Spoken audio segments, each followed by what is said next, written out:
really excited, of course, to be here, and it's going to be quite a wild ride. Our party has found themselves in a bit of a cavernous, underdark type section, a cave system below the ancient dwarven city of Khal Daruhl. This underdark area is called Barakiir, and there are a few um, party issues being dealt with here. Galthroid. I had to think so I'm reading your Zoom name and I forgot that you were going to do that. It's hilarious. So Galthor found that a literal treasure map within his shield of Helmir that broke in the section, revealing this. And that leads down here to Balakir. Aga needs the dew stone? No. Whatever. Crystals, so his soul doesn't evaporate into nothing. um, let's see. Rain was told by the Raven Queen that she's weak right now. Raven Queen's weak from this big battle from the time of troubles here. And Orcus has been trying to send its group of like 7 weirdos out to like try and hurt her more. One of which in Barakiir, seeking arcana and lore. And let's see, what else is this? Someone else had something going on down here, right? Scanning. Gosh, she's turned into the Borg. Yeah, nice. Scanning.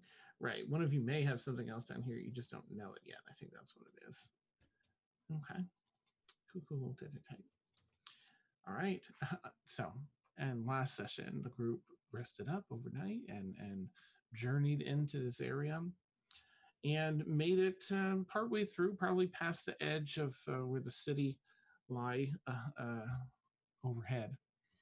And there's still a pretty big expanse of caverns on this map left to explore, probably another 7/8 of the map. But around this area, in a rather large, it was an 100 foot long cavern.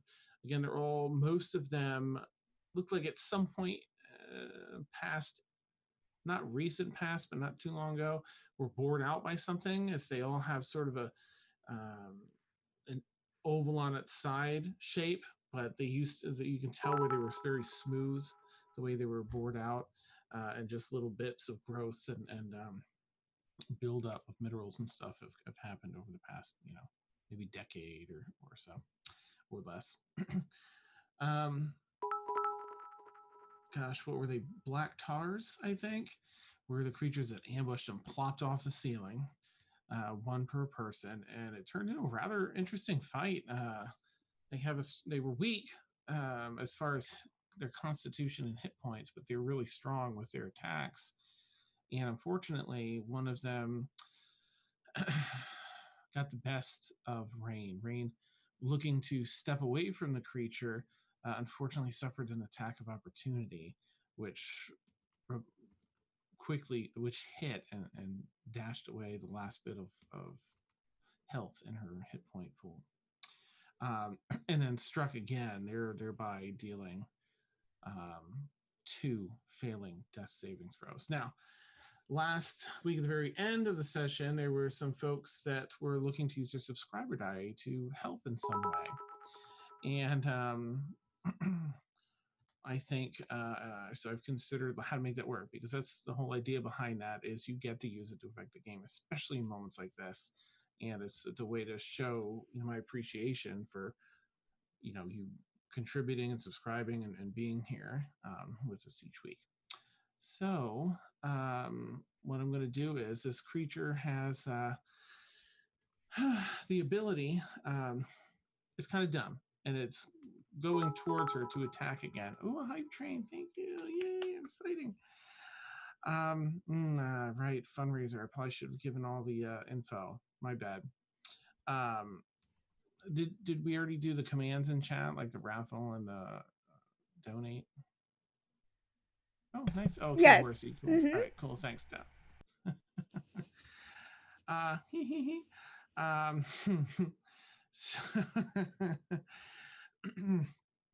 I'm going to say that Horsey Toad, who had offered his subscriber die, it's actually going to directly affect the NPC versus Rain. So if you're still want to use it, Horsey Toad, it's basically going to the universe is going to try and steer this creature away from attacking Brixie and attack something else. It's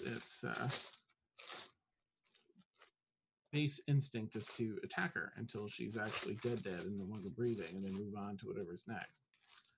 So we're going to try and alter that with your thingamabob. Okay, let's see. Yes, I'm so sorry, Steph, because now I've got chat. I can't see the video when I see how bad it is. So sorry. I'm running in first gear at best. Yeah, so sorry. All right. Just true. That's awesome. All right, so I'm going to roll your Horsey Toad if you're okay. I'm going to roll your subscriber die, which is a D14, I think, currently. So I'm going to get that and a D4, D4, and a D4. Do as you will. Okay, let's see. So base instinct for that, we'll put it as sort of like an average normal thing, which probably around 13. So set the DC at 13. So I'm going to roll this and reduce that from, actually it was cocked. That's a better number. Good. All right. Let's see. So that is 8. So 5. So Rain, if you're here, are you there, Rain? It's me, Dan. I love it. Go ahead. It's me, the DM. Nice. Let me move. It's so hard to move these.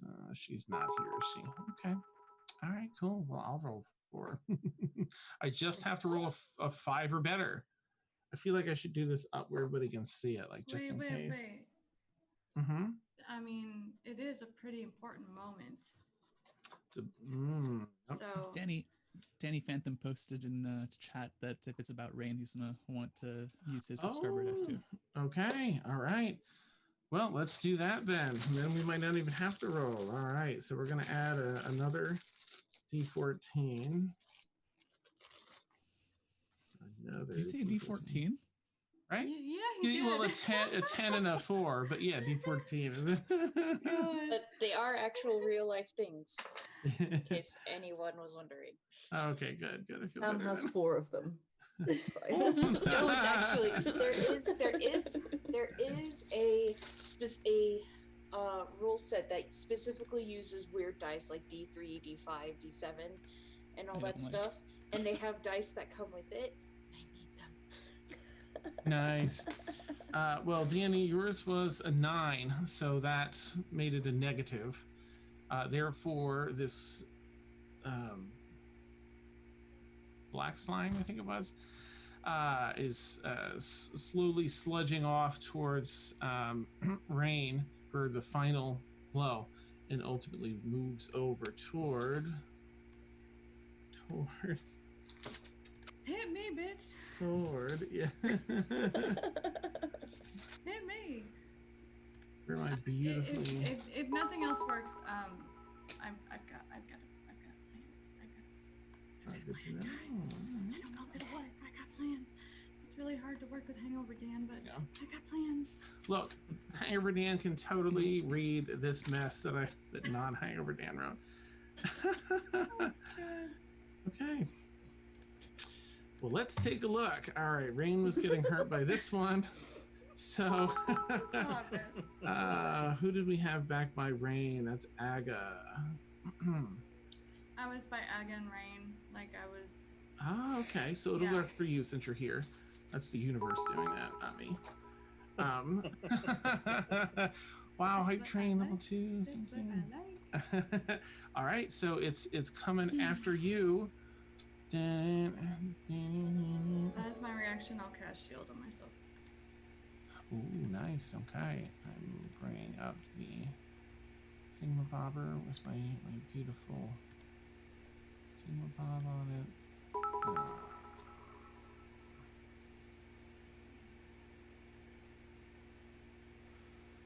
Any moment, it's gonna attack. Okay. Okay, nope. It whiffs hardcore, so hard that you're like, you easily bounce out of the way. That not a problem. And I think that it has, that was its final attack. It did its first one, did all that smashy. And then it ended up being, no, that's right. It did that on an attack of opportunity. Then it was moving over to do the killing blow. So it does have one more attack. The 13. This one will still have your shield because that lasts until. So I have a +5 to AC, so I have a 15 AC right now. And it's not like just once and done. Like if it does a second attack, it stays up until End your of her turn, right? To the beginning round. of your next turn. Nice. Yeah. Okay. Yeah. Yep. So it comes to smack you with a bunch of those oozy tentacles, and you're just like ting ting ting, easily knock them aside with your Matrix shield. style. Nice. All right. Oh, black pudding. Right. Shame on me. Okay. Like the food? What? Yeah, yummy. That's the name of the creature. If you look it up, it's like black pudding parentheses ooze. Why don't you just call it black ooze? Right? No, in my mind, it's just little rounds of black pudding attacking us now. So Nice. All right, let me get this, and then this other. Oops. This, okay. All right, so that goes to smash you twice and fails. Ooh, Aaron win. Finally, it's You finally my turn. are I know, off. right? Waiting for a week to take my turn. Take the floor, darling. So, seeing what Aga did last week with shattering it with dice, I'm going to go, that's a good idea. And I'm going to take my staff to the ooze that crawled up right in front of me, and I'm going to whack it and cast Frostbite on it. So it needs to make a Constitution saving throw. Okay. 18. Oh, my DC is 19. Nice. Takes really terrible cold damage, 6 cold damage. Okay, nice. But because it is cold damage, as noted once before, all right, they do not have that much. This one is the one that's front. Was this the one that was attacking Galathor, right? Yeah. Okay. That one takes 6 points of damage. Oh, all right, that's almost enough. And you see it, the ice strikes it, coats it, and you can see little crystals forming within it, and going deep into its the dark gelatinous center. And it wobbles and breaks a bit, and chunks slide and fall off, and little sheets of frozen black pudding. But there's enough left in its core where it still seems to be alive. It breaks off of the ice, but it looks really weak. I rolled 3d6, guys. 3d6, and I got 6. Well, I'm not going to go anywhere, so that's my turn. Okay, all right. I'm weak Galathor. for 5 seconds. No, no, I'm so sorry. Galathor, you're up. Galathor is gonna go and actually swipe at it with his sword. What? Oh. Everybody's doing swiping. Sorry. I may have already had some wine. I'll shut up. Nice. Yay, These twins. We'll see you tomorrow. Since it's regular short sword, can I? Yeah. Oh, right. Yeah, this isn't the other sword. That's locked. That's put away somewhere, right? Aga has that. Mm-hmm. Right, okay. All right. And then to hit, okay, cool. Roll the thing. It's a 12 to hit. Okay. 12. It definitely hits. Yep. Oh, really? Oh yeah, yeah. These things are not dexterous or well armored. Mm-hmm. Okay, that's 7 points of damage. Okay, beautiful. As you cut, actually, how do you want it to look? You're destroying this one. How would you like it to go down? Ooh. Just like cleave it in half, so it's like 2 pieces of black pudding. Nice. 2 black puddings better than 1. Yeah, you can cleave it right down the middle, and you can see that there's still a bunch that's only partially defrosted from the ice that Aaron went and encased it in. And so just and at its core, it just kind of two partially Really? frozen masses. Really, what I'm doing is just moving it around on my plate so it looks like I've eaten some. Nice, Yeah. nice. It's nice, yeah. Slowly, that slight stream as the water continues to. It almost feels like it's raining here. You may recall this is just a lot of moisture dripping down, and it's this acrid, slightly viscous type water. But it's built up enough down here. There's a stream running through this cave down the middle, a slight stream, a few feet wide, a few inches deep. That's it. But it's enough to sort of slide these 2 halves down a little bit and start to thaw it out further as it just kind of takes it away with the rest of its ends. I guess. I guess I never really thought about whether they were friends or just. Okay, let's see. Ooh, Emil, you're up next. So, I think I was up at the front. Which one is closest to me at this point? I'm also. Mm-hmm. Sorry, go ahead. No, I'm up on the ceiling, so. Right. There are 2 of them left. One of them is still. You're probably closest to the one that was next to you, but sort of started heading over towards, I think, Aaronwin and crew. So if you were to drop, let's say you were to drop straight down 20 feet to the floor and then walk over another 30 feet. It's only like 10 feet away from where it was before. Just to give you an idea of where it is in comparison to you. Okay. Sorry, I'm just looking at my inventory.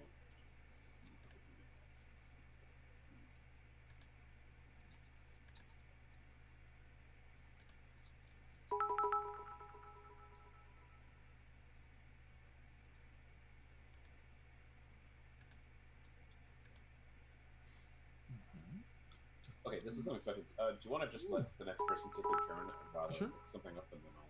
Okay, sounds good. All right, Blueberry's next. Let's see, Blueberry, I think you were in the front. Sure. Okay. We'll say you're up with Galathor and Aaronwin. They have the same ooze that was trying to engage with Emil, has walked over towards Aaronwin, and that's the one that's near you as well. I will fight the thing that's nearest to me. Okay. Get it. What you gonna do? What I'm gonna do? I'm gonna scimitar that thing. Oh, nice. Okay. Ooh, are you? Which form are you in? You're in the Hybrid. Okay. Sort of hoping to see. Just like walking up to it, like. Nice. Okay. Okay. 17 plus 8 is lots to hit. 17 plus 8. Ooh, up that hits. 25? Yeah. Mm-hmm. Okay. 1d6. That's 4. Okay, 4 points of damage. All right, let me just make a note here. I think I have 2 attacks, so I will go again. Nice, that's awesome. 12. Does that hit? That does hit. Yeah. Ooh. And 4 again. Okay, another 4. All right, so you do deal a good amount of damage to this creature. Just slashing off. It seems like as you slash off a certain section of it, it just kind of falls dead. That little clump. But it's still oozing around. Cool. Can because I think it's quite narrow where we are. Could I get to rain? Yeah. Because you haven't used any. I think you would have only used like from where you were like 5 feet of movement. So you have the rest of your movement, which is a lot, right? In this form. It's like I would have 40 feet left. Oh yeah. If you use your 40 feet, you'll get over to. Okay, rain. so I just want to get over to rain and kind of like shield her with my body. Okay. Guarding and prepared. Nice. Yeah. Right. That's me done. Okay. Emil, would you like me to continue on? And Dan, I'm so no. sorry. Yeah, good. I forgot to add 6 points of rage damage to that. Oh, wait a second. Oh, that makes a bit of a difference. Okay. So there are 2 oozes left, now 1. How would you like to take down this particular ooze with your scimitar in your hybrid form? I just want to like... Okay, there isn't this restaurant in UK, but like Benihana's like the... Right? So like that. Okay, perfect. All right. Just slice and dice it into little tiny cubes. And it be dead. All right, that's beautiful. All right, so there's only 1 ooze left, and it's the one that was near Rain that started sliding over toward Devanya. Emil, do you have anything you'd like to do, or would you like me to continue moving on for now? Yeah, I will do this. We'll figure out details. But, so you said that I can kind of leap off of the ceiling and get there in 1 move, right? Yeah, that particular one do you is. need acrobatics to drop down? Like you said, it was like 20 feet. Let's see. This one, the one that was close to you, Blueberry just diced up. Okay. Sorry, but the other one isn't that far because of where you all are. That would be, yeah. If you were to drop down, it wouldn't take any movement. That's dropping. And yes, if you want, so. Let me not get ahead of myself. I don't want to assume you're going to do that. But yeah, once you land, you'd have your full movement, right? So you could get to this other one in melee range if you wanted to. Okay. But yeah, I'd say acrobatics check since it's 20 feet and see if you can just land it without taking any damage. That's a natural 1. Oh, no! Oh my gosh. Oh, but go ahead and add your modifier. I have luck, do I not? Yes, Oh, baby. yes. Just for fun, let's spend a luck point. Okay. Okay. Having re-rolled that, that's now a 26. Oh, Nice. beautiful. You you go to disengage your feet from the ceiling, and like a little chunk of the minerals falls out. Like, oh, but you quickly do a beautiful acrobatics rebalance like a cat and land on your feet perfectly. Then you can hustle over if you want to the last one standing. It's just a bunch of stretchy mass that sort of has again those tendrils that come out, fold over on itself, and reform into its body. Would you object terribly if I rewrote that just a tiny bit? Not at all. Go for it. So Emil pulls 2 of the 3 daggers out of his bandolier, the oath blade and the immovable blade, and he tries to drop down, and he kind of, as you said, he kind of slips as he does, but I'm going to click the immovable blade and use it and kind of swing off of it to correct my landing. And then I kind of swing with it, unclick it, get a running start to come up to the pudding. At that point, I will use the oath blade and make a melee attack. Nice. I don't know if you already have advantage with any of your rogue stuff, but if not, you do now because that was super cool. Okay. I think the extra force and run. Oh yeah. I don't think I have the stats for the oath blade, but we'll worry about that. Oh, later. okay. Sorry. Yeah. I'll just make my melee Note of so it that. goes. No, I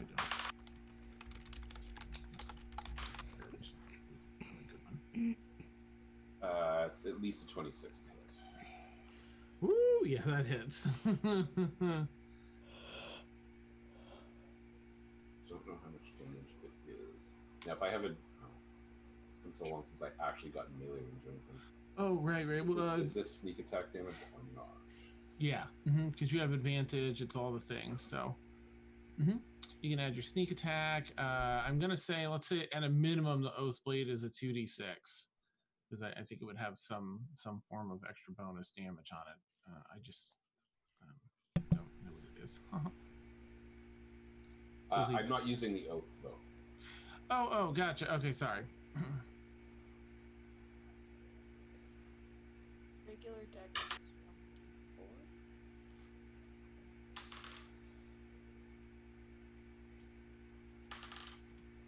So let's just say that's 25 piercing. Ooh. Through the black ooze's warbling mass, you somehow pinpoint whatever organ is in there that keeps this thing thinking and alive. You find that needle in a haystack, and you just kind of thrust that, in your arm. Boom, warbles a bit. Bubbles pop up and just sinks down into nothingness and slowly gets washed away by that stream. A little bit of black tar in your arm. But the room, this room is clear. So what's your name say from? Or this house is clean. Good. Caitlin will go over to or run over to Rain and do Spare the Dying. Okay, let me see his Rain back. No, okay. She farts. Is awake and alive now. Oh. You okay? I think she thinks if she brought another change of clothes. No, just teasing. Just because she's not back, I'm giving her a hard time. Oh my god, Dan. Just kidding. Go to bed. I think, and she's thankful she's sitting in the stream. Yes, pain, in the neck and shoulders, but I'm, thanks for the heal.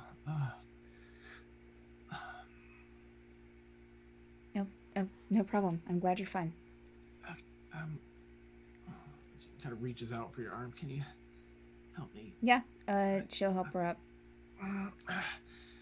She stands up, and it's a little bit, it's one of those exchanges where you're accustomed to Rain. You've always known her as a child, and now that she's an adult, Sure. you lift her up. She's taller than you. It's just one of those moments of, right, okay.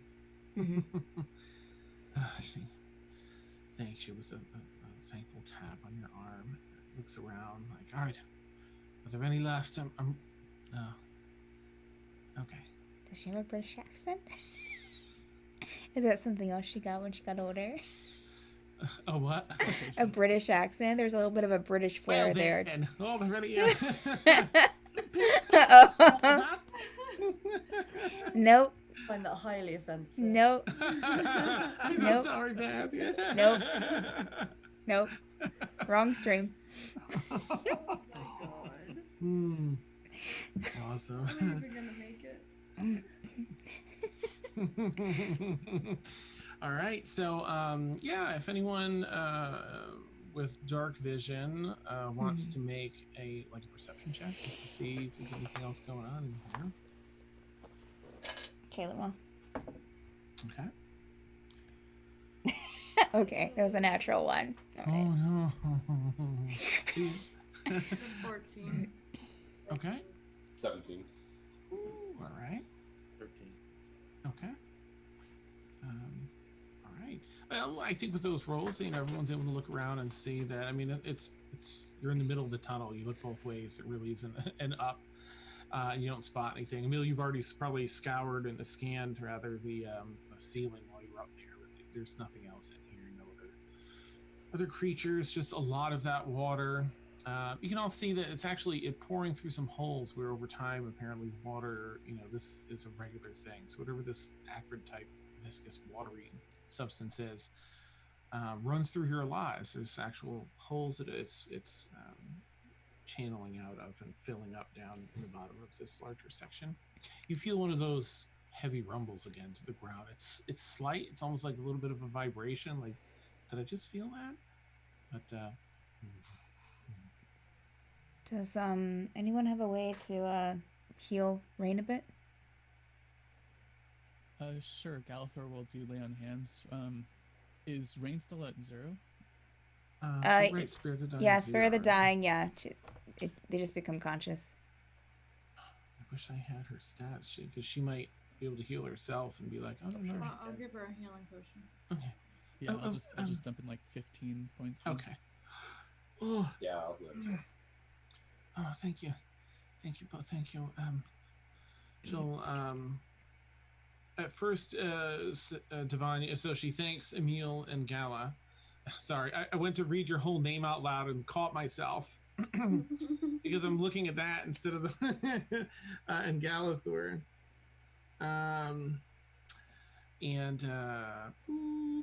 Divine, you go over with the healing potion, and she's like, no, I can keep it, save it for yourself. I think I can heal myself. Rain, better you than me. Take it now. You're weak. Please. Oh, all right, thanks. All right, and she'll pop that and heal herself a little bit more. So I'm sorry, we have 15 from both from Galathor and Emil, right? That sounds right. From the lay on hands. 14 from Emil, and I think 15 from Galathor. Okay, thank you. Oh, good rolls. It never happens when I roll for players. Plus 13. All right, so she's at 42 points of healing. Whenever she gets back, she can add that in. Hey, what's going on? Just playing with my light. Sorry.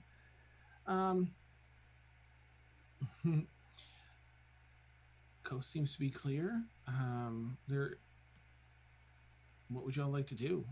As the last of this black ooze gets rinsed away by this stream that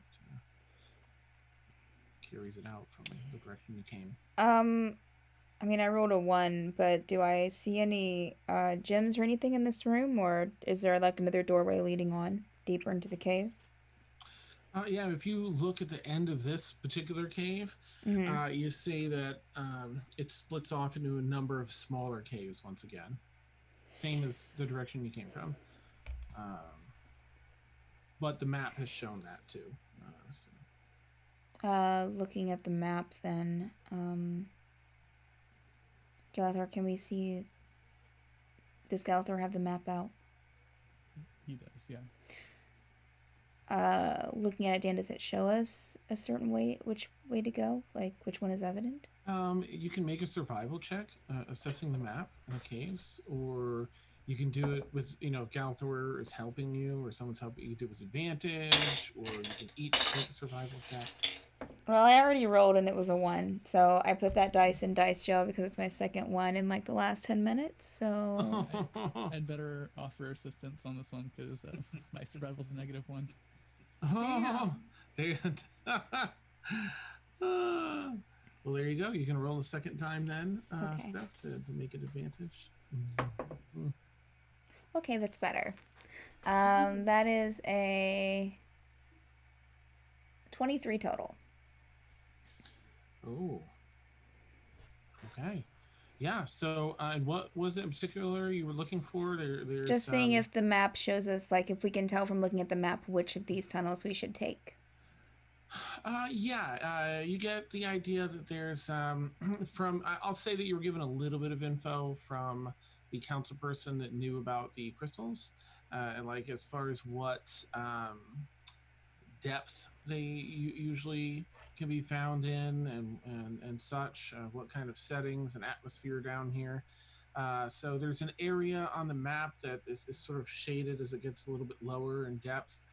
You think that if you're basically facing directly east in this tunnel, you're Okay. leaving this first area that's below the city, going into the vaster network of caves. If you were to take a turn, head left, and go up north, you might find those crystals. Rain wouldn't really have any idea where this other creature thing might be. What about So that's up Galathor's in the thing? air. Galathor's X continues way out to the east, almost to the end of the map. East, slightly Galathor's south. X. Nice. You know, It's the like, spot. whoa. His. Lore drop. Wow. When It's not up in Galathor's here. X, sits around the house. I'm so sorry. That's terrible. Well, did you want to go and get your thing first, and we can come back for the crystals? Sure. Yeah, we could do that. Okay, let's go. Aga's not here either. He's gonna sort of like, oh, that's right. We're doing spoiled teen Aga. I mean, yeah, I'll do whatever you all want. That's Kaylin will kind of just kind of like side glance at him. We'll have to come back this way, so we'll get to it. Don't worry. No, it makes sense. Okay. Let's go. Okay. All right, and you all begin heading through, and with that beautiful survival check, you're able to get pretty far. You turn left at the end of this cave and begin. You hit down a much smaller, maybe a 10-foot cave tunnel, and you find that instead of while so far in this first section below the city, it's been a lot of smooth cave sections like this. It becomes much more like a natural cave as you progress, and you approach a part where it looks like all but a dead end, but there's a hole probably like, just big enough for the largest of you to squeeze into. And you kind of look out at the map, and it does show a couple very narrow paths like this running through to the next section that you need to get to for to continue. I'm sorry, you're continuing east. My bad for Galathor's X. So that's what you find. What do you want to do? So they're narrow paths. Yeah, like narrow, like maybe your shoulders will fit in there. Like this is spelunking level dark hole that looks like the size of a pizza, that you can, the biggest of you can just squeeze into. So I'm very sorry if any of you are claustrophobic. My bad. I don't guess Caitlin is. All right, well, shall we go? Anyone want to, Caitlin will go first. Wait, can we all fit in there or no? I think one at a time, right? One at a time for sure. Yeah. And as she's going, she'll try to keep an eye out for traps or anything, any kind of anything. All right. A couple things that I'll ask for a marching order here. And what I mean by marching order is commando crawl order, because it's just very, very small section, jagged and rugged, and there's parts where you really just have to contort to push through. You're just barely sliding. There isn't enough room to push your arms out to the side. It has to be in front of you as you commando crawl. So, how long does this commando crawl go for? well, you can role play it out and check the map if you want. Take a look. You could do survival check on the map. There's a map. Galathor has a map. Oh, that map. I thought you meant like a physical, like a map for us players to look at. That's right. Oh no, I'm so sorry. No. Survival. Mhm. How am I good at this? 22. Okay. All right. Based on how far you traveled so far, you're trying to get a scale for this map. You're thinking there's probably a few hundred feet of these before they kind of open back out into a larger area. They go down. Judging by how the map is drawn, it looks like they descend a bit before they start coming back up a little ways and continue into larger rooms for a while. So a few hundred feet, 300 to 500 feet. Oh, goody. Heh. Who wants Can to we do it? Aaron can do it. Sam can't. So much. But she'll be in the front. because she's Kaylin's got- already started going. I'll go after Nice. Kaylin then. Okay. All right. Let me just To jot be this fair, down. if you want to stay, Devanya will stay with you. No, like she'll go. Aaron's Okay. fine. Sam, me Sam would is have a not problem. fine. I would have a Okay. problem too, Sam. It's fine. We've done that Mhm. already, and nope. Okay, At just least want to Sam. make sure in you're my okay. life. Was Aaron's fine. I'm just not Okay. gonna imagine that- it. okay. What's that, Galathor? You said 500 feet. Now that's a very specific number, and I'm sure Frank is on the same page as me. Can we see to the other end? Oh no. I Okay. mean, yeah, it pitches down enough. It starts off level for about 20 feet as you look through, and then you kind of see like. Oh my god. That's almost 150 yards. Wait. So Kaylin's going in first. Who's going in after Kaylin? Is that Aaron win second or someone else? I'll go in after Erwin, but I'll go back down into doggo form. So I can... Aaron went a second. Yes. Oops. All right, let me fix that. All right, Aaron. Okay. And then BP, the 3. Who wants to go after Blueberry? Galathor go. Okay. Everybody keeping their armor on for this? Yeah, in fact, before I enter the hole, I will cast Damn. Mage Armor. Oh, all right, nice. I'm assuming Protection. that shields won't be useful here. Okay. Take that off. All right. I want to go last, but before, I want to go last to take up the back. Okay.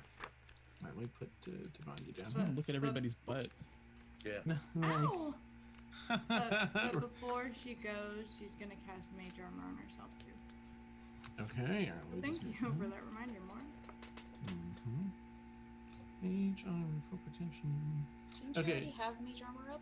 No, I had shield for that Yes. one time. Yeah. So after I'm sorry, Galathor, you said you're leaving the shield. No, the shield will fit. Is that what you were asking?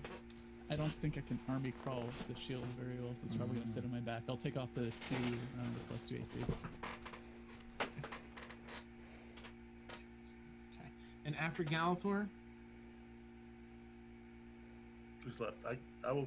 Mort will probably go last. you're gonna have to fight Devanya for that. Devanya's like the Okay. two of you end up at the end like.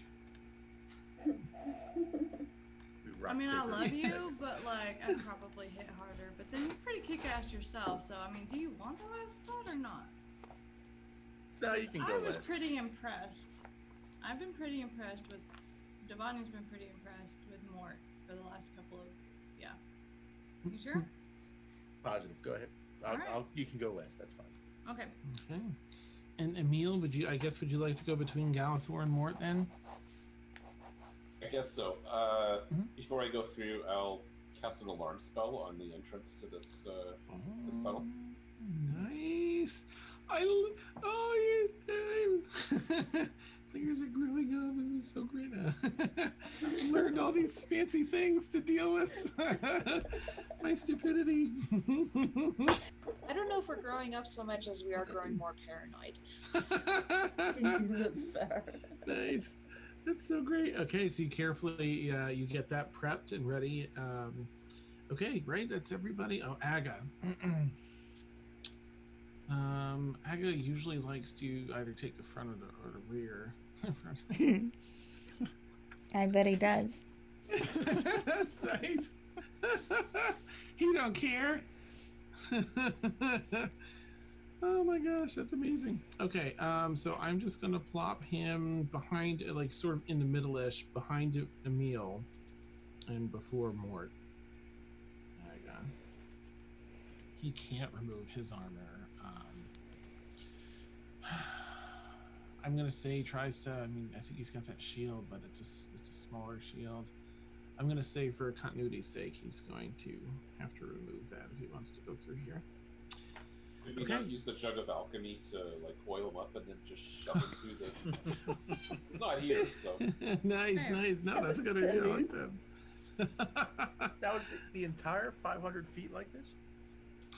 At best, well, you'd have to check the map, which I okay. think Erin currently has in her possession, or possibly Galthor if he took it back before he went in. But considering we're already crawling, might as well just keep crawling. Yeah, so you can see like the feet of the person running. It's literally commando crawl. There's just enough room for your shoulders, so your arms are tucked in. You're doing that, and there's like a blockage. You have to sort of twist your head to push through. Okay. Keep yourself together. Whee! There's barely enough room. Okay. Let's see. So I'd like everyone to do a basic athletics check, if you would, for like the first third of this tunnel. Lovely. Actually, I'll let you choose between athletics and acrobatics, because I mean things get dicey. You're going head first, but it starts pitching downward at a very a steep pitch. So you're it's more like falling face forward through a cave system. Your hands are out now, sort of letting yourself come down. So your shoulders are getting really tired, and there's some jagged minerals in here, and as soon as you get down, maybe like 20 feet, you're like 40 feet in, right? 20 feet level, 20 feet down. Around this point, you see there's a number of those areas where water trickles in from the walls, where those little pores have opened up from wear and tear of the water. Okay. Let me go around. Kaylin, what you got? 27 total. Ooh, nice. Aaronman? 14. Ah, okay. Oh, I shouldn't do that. Turn that. 14, you said? Yes. Okay. Blueberry? 20 total. Nice. Galithor? 19. Oh, yeah. Emil? 60. Oh, okay, nice. Aga. Gotta get with Aga. I don't know what his modifier is, but he rolled a 7. And this is athletics. He's probably strong-ish. Well, whatever. We'll put him at, we'll give him +4. He's probably got +4. At least. So, 11. Mort? Mort is infatuated with Aga's feet. He rolled a 7. Nice. Fetish. Yeah, awesome. Mm-hmm. Yes, the size, the shape. Yep.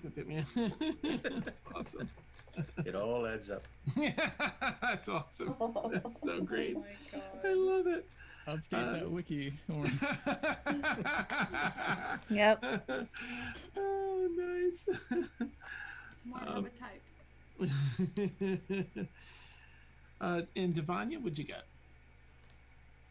So I rolled in Fantasy Grounds, and I have a -1 to athletics, but I rolled a 20 and I got a 19. Nice. Okay. Oh, nice one. Excellent. All right, everyone's making it through this first portion pretty well. The walls are pretty slick here because not only is it this liquid, it's water-like, but also kind of viscous. The terrain starts to even out a little bit down here, but it gets much more jagged, and you reach a point in this. It's broken into thirds. This is the center section. It's gone way down and it evens out before going up slightly. But this is where all this water is pooling out. Like, Kaylin, you come face to face. In fact, you see a few crystals down here slightly illuminating. Everyone can start seeing with dim light down here. Just some of the minerals are shimmering yellows and blues, greens, purples, dull colors. So, and you're looking at your effectively your reflection at the surface of water that must fill up the bottom of this section of cave. You're gonna have to crawl through underwater to get through this section. But that's just what you're faced with. Go ahead and take it away. Whatever you want to do from there. Okay. If I kind of crawl a bit to get my head under the water, Dan, can I see how long it goes for? Yeah. You said it was water-like, right? What? What? That's my only concern. What? What'd you say? Water-like, yes. For anyone that, right? I don't know that. Well, that she information stuck her was head. shared. She stuck her head in the water. So whatever it is, it is. Okay. Okay. You blop your head under and you try and look down, and thanks to the illumination of the crystals, you see pretty far, but you're still probably looking at let's see, what was it, about somewhere between 300 and 500. You're looking at about, as far as you can see, which is about, I guess 60 feet is about what you get vision wise. You can see a little bit beyond that fuzzy, so maybe you can see out to 90 fuzzy, and you see water, but you do see it arching back up, and water maintains its whatever you call it. Okay, she will kind of shimmy back a bit to where her head, she can stick her head out from under the water. Of course, she can't really look over her shoulder. You got, as far as I can see, about 60 feet, the water continues. See the rain is in here. What did she say, Blueberry? Is there a tunnel under the water? Devania's She asking said, Kaylin. because I genuinely wasn't listening. The telephone, yes. She said there is cupcakes and crystals. Gotta go through them one way or another. It'll be fine, guys. Cupcakes and crystals. If I hear Devania's voice at all, I'm going to speak to Stephanie. Wait. Got a full name yourself. Well, I just need to make sure. I'm pretty sure that I can. Give me 1 second. My mind link as a warlock. Ooh. But I'm trying to think of if I have to see them. I'm pretty sure I might probably have to see them. Why can't I find you in the abilities? Yeah, so, I mean, you guys can go ahead and, there's a tunnel that goes underwater for about 60 feet. And it looks like I can't see an end. It looks like it slips back up, but I can't see where the water stops. That's what she's saying, as loud as she can. Okay. Without going into like thunderclap voice mode. Let's avoid that. Nice. Aaron, go ahead and make a perception check to hear what she's saying. Since you're right behind her. Okay. Oh no. That was almost really good, and then it wasn't. 9. Crystals, you're not really sure, like you were catching every other word. Also, you probably have like if everyone's following one another, you probably advanced a little bit. Only ever back up. So if you're a little bit distracted. Galithor, though, you can make a perception check. You're still within range too. You're right behind Blueberry. We didn't quite catch it. 18 minus 1, 17. Okay. You got the message. You can hear. You're welcome to try and relay. Rain is actually going to be behind you and in front of Emil. Because I put her in. So okay. Do you have any response or anything, Galithor? Or I'm looking through my spells. I don't think I have anything that'll work here.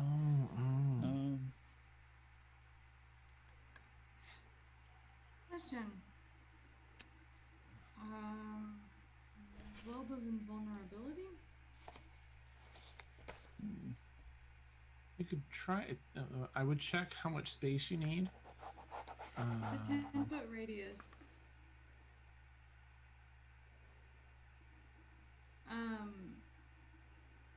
Around you. Oh, okay. It's I'm looking at my staff of power stuff. So it would be 5th level.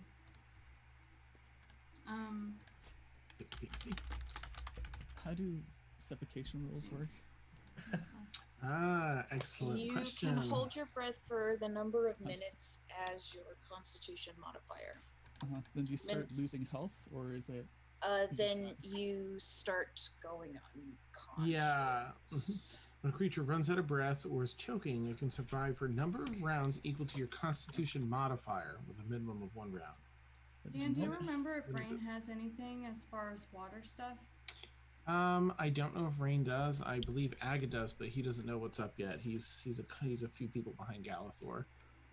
Best I've got is that Galithor has haste, and so does Aga.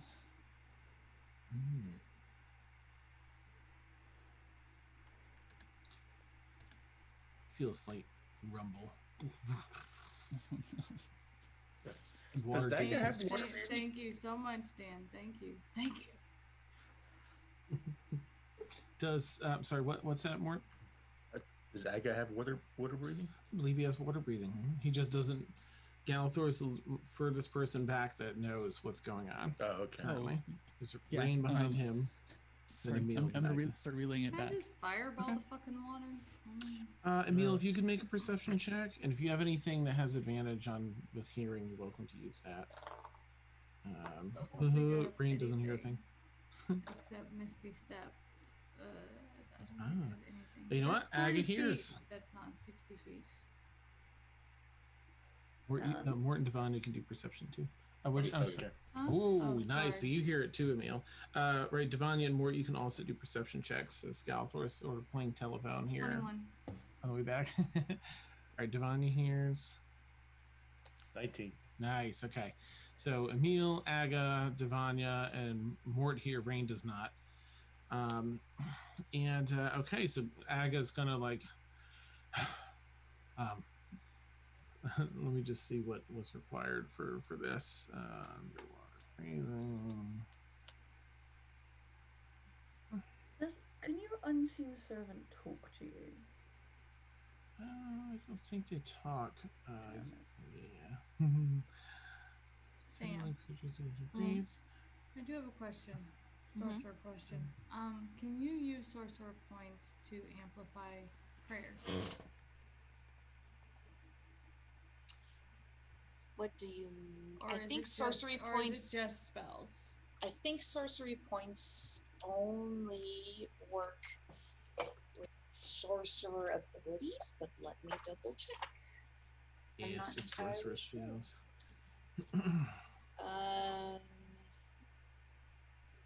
Hey, Aga's able to cast underwater breathing on everyone. Oh, great. Yeah, it looks like just spells. Okay. Well then, if Aga's casting that, then that makes. Yeah, don't worry about it. But thank you. Oh, well, we shall continue on then. Okay, so you trudge forth into a very unnerving situation where you find yourself able to breathe through whatever water-like material this is.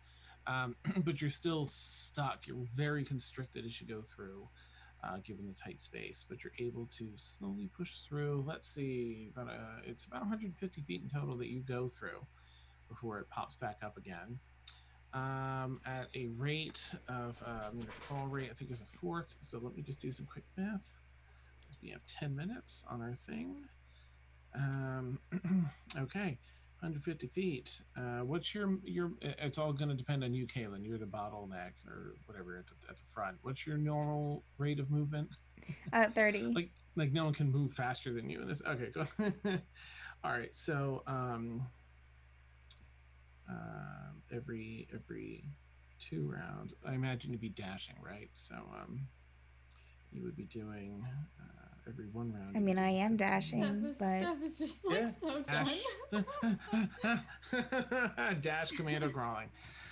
All right, so in that case, you'd be doing 15 feet per round because you're dashing.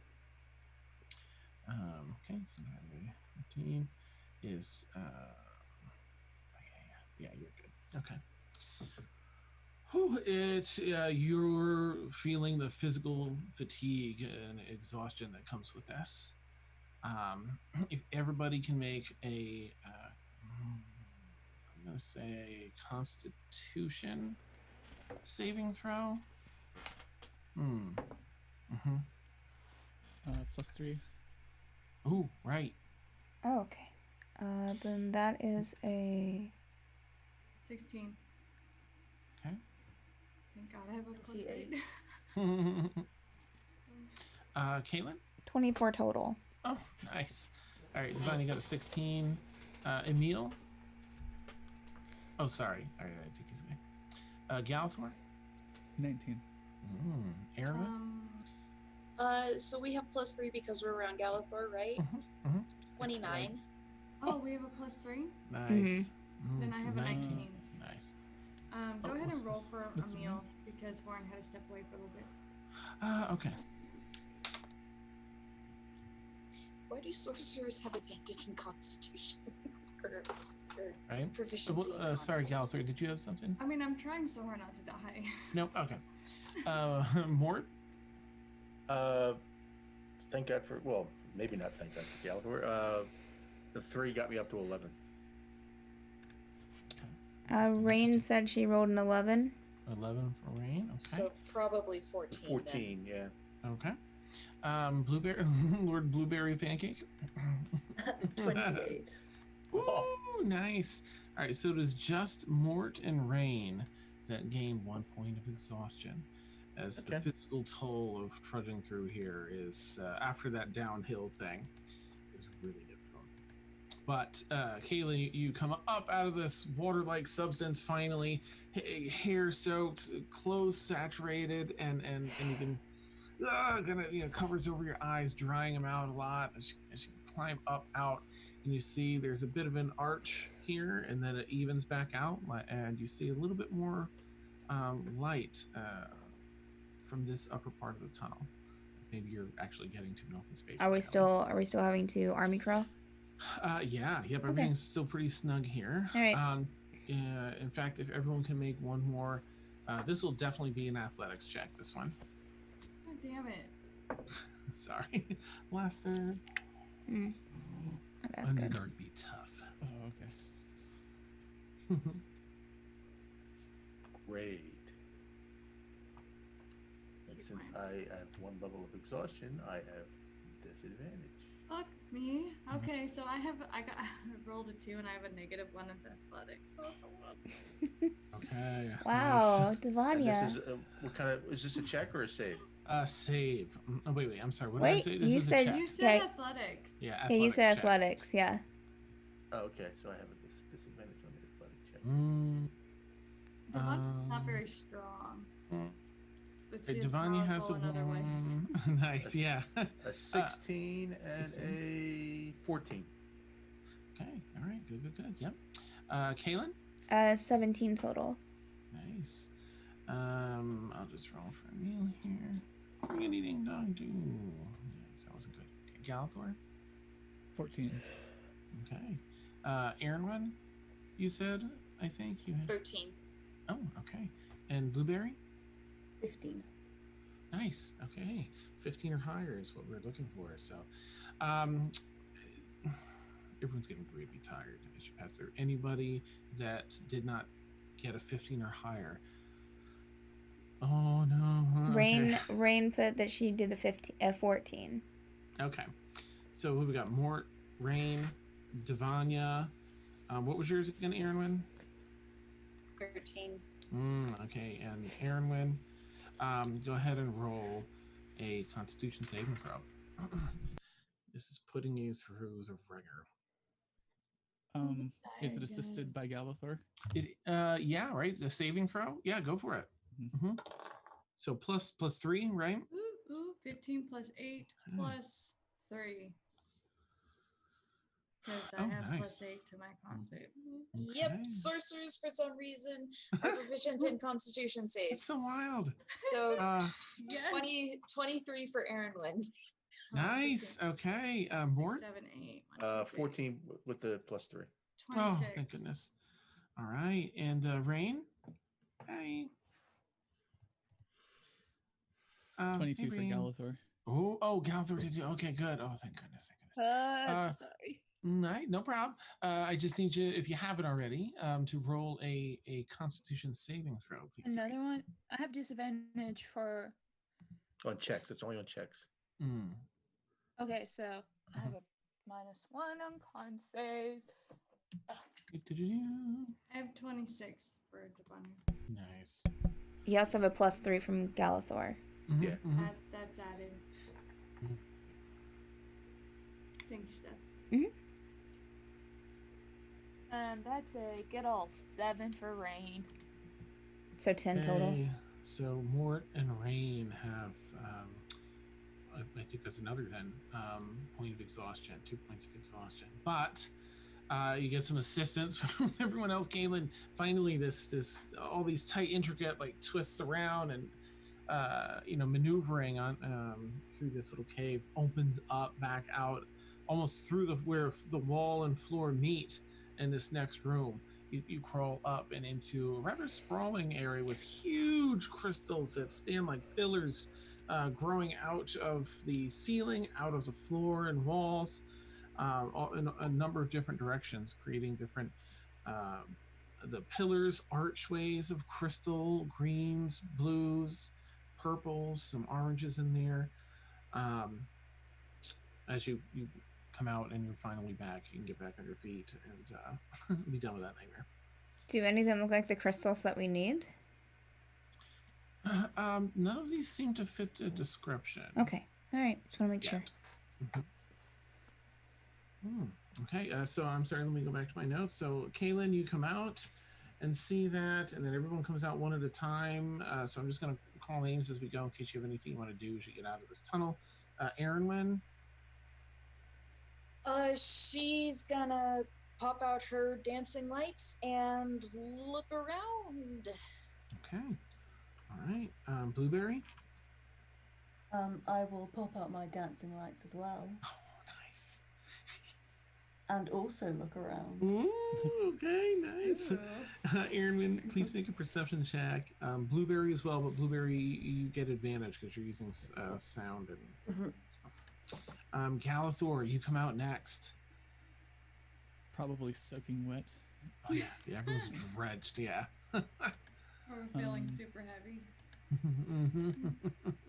The fatigue is real too. Like the soreness in everyone's muscles right now is incredible, but it feels good to stretch and be out of there. We've never seen this type of crystal. Carry on. Oh, sorry. Sorry, we've never seen this type of crystal before, right? Correct.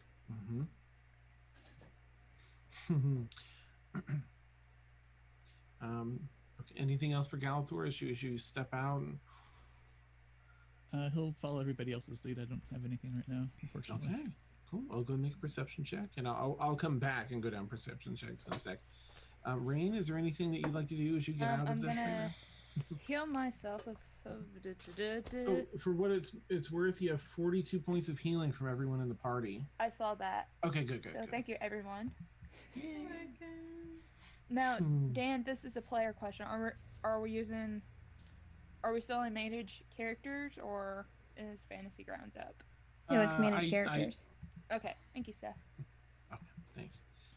All right, anything for Rain as you get out of this? Yeah, I'm gonna heal myself. Oh, right. Just a normal heal room is probably at 3rd level. Okay. So that's what. You know, to the side, your clothes are sloshing. So over and start healing yourself. Emil, I think, is still away. We'll say he does Emil things, like hiding in the darkness and making perception checks. He's really good at those. Aga, just going to be sort of stone-faced as he does, and also going to make a perception check. Mort? Just a perception check. Yeah, just looking around. I'm not gonna. How much I can do. Okay, and Devanya? Huh? What would you like to Sorry. do? That's okay.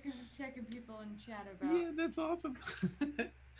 This is just what would you like to do as you get out? She's gonna go out and she's just gonna do like the biggest whole entire body stretch ever. Nice. And then lay on her back, face up, and just like have her eyes closed because she's like. Oh, the watery substance kind of runs down off your face and drips down. Hair's just matted against the stone. She's already ripped off her the mask and everything right, over yeah. her. Like she's just taking all of that off because like she's like. Nice. All right. Wait, does Blueberry shake like a puppy to get Oh, the? no, of course. Oh, yes. What else would? She's like head to toe. Head to toe, head to tail. Oh yeah. Nice. So Blueberry gets rid of all the watery substance. Splashes about. I'm going to go down and check perception checks. Kaylin? Well, it's a 7 total, but it was a natural 1. Again. Nice. 3rd perception check, natural 1 this evening. Oh my gosh. It's that one eye. Yeah. Sorry. It's really hard, guys. You guys don't That's understand. perception. You don't get it. Don't understand Devanya? If you were doing, you weren't doing a perception check. I'm sorry. I was very confused for a second. I was like, okay, that's okay. Okay. Emil looks around, and to himself there, he sees he's probably checking out the ceiling areas. In fact, he's probably walking up on something to be up higher, and doesn't spot anything of interest up there. Galthor? 3. Crystals are bright and they're obstructing view, and it was a lot to get through that tunnel, so there's a lot of distractions at play. Probably got a face full of water as Blueberry shook himself. Oh, yeah. Nice. Slowly cast prestidigitation on. I was about to read your name as what is on there as well. It's very hard not to do. Yeah. It's so great, but it's amazing. Oh, I love it. I'll slowly dry you off. Oh, that's so sweet. Oh, thank you. Aga takes interest in the crystals, of course, since he's looking for crystals, and begins sort of scouring the closest 10-15 foot area just to get a better look at those. And doesn't really, find any of the crystals, of course, that he's looking for, but that's what he's up to. Mort? I'm sorry. Hang on a second, Mort. Just trying to think of where we are on the map here. All right, Mort, can you please make a wisdom saving throw?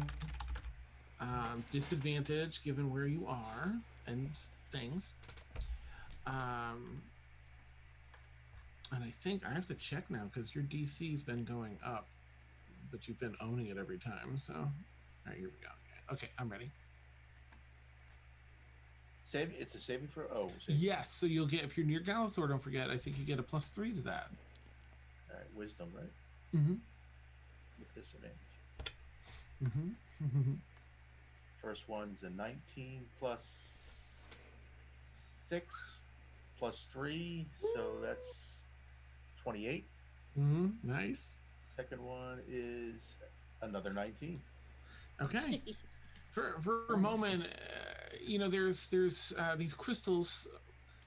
at their core are very bright and shedding a lot of light, but there's growth, dark mineral growth in the outer portions of it too, that form sweeping silhouettes. And for a moment, you were scanning and looking around, and one of those silhouettes of random minerals happened to look very much like an individual you once knew and parted ways with. And of course, it makes you think of the different scent and everything else that you've had recently. But as you look at, you look for a second, that's that. And then you're like, no, it's just minerals. It's just minerals. Wow. Okay. No, nothing to worry about down here. I got a kick out of you bringing up his ex. Dan's the worst. And Devanya, no, you were chilling. That's right. I'm sorry. I meant, I've got to look at this here. Blueberry, you were checking and you had advantage. Yes, best perception. Yeah, 22. You don't see a thing, but you definitely get a smell of. So this water-like substance already has this sort of potent, that acrid scent, like. But in here, you also get a scent of. I feel like you've been around enough where you know now it's not quite like a decaying body scent. And it's not quite, you're even familiar with the scent of the undead that are like dead but magically alive. That's a little bit different. This is a very, a scent akin to that, but almost like a musty smell, like something very old. At least centuries old, maybe, it has to have hit like the, been secluded, living in some sort of environment like this, probably for several hundred years, like more than 400. Okay, I'm just going to say to the group, we're not alone down here. There's something very old.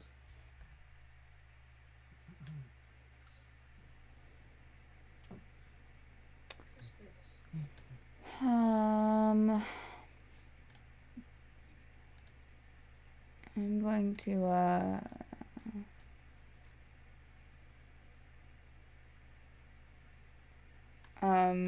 Kaylin's going to, upon hearing that, not say anything, but kind of casually step over to Rain and touch her on the shoulder and do protection from evil and good. Rain, you disappeared. I'm just kidding. Bamf. No. It's the shoulder bamf. Okay. You Rinka? I'm gonna give you a big old slap in the Rinka? face when we meet in real life. Oh, that's awesome. I'm gonna cast Detect Good and Evil. Oh, okay. All I right. forgot to take that off from last week, so I'm gonna get his spells off. First level spells off. So. Oh, God. Right. I can't even maneuver stuff. Wow. Mhm. All right, so you get that spell up and running. It's going to last 10 minutes, concentration spell. And anything within 30 feet of you, so within 30 feet of you as you walk around, if there's an aberration, celestial, elemental, fae, fiend, or undead within that 30 feet,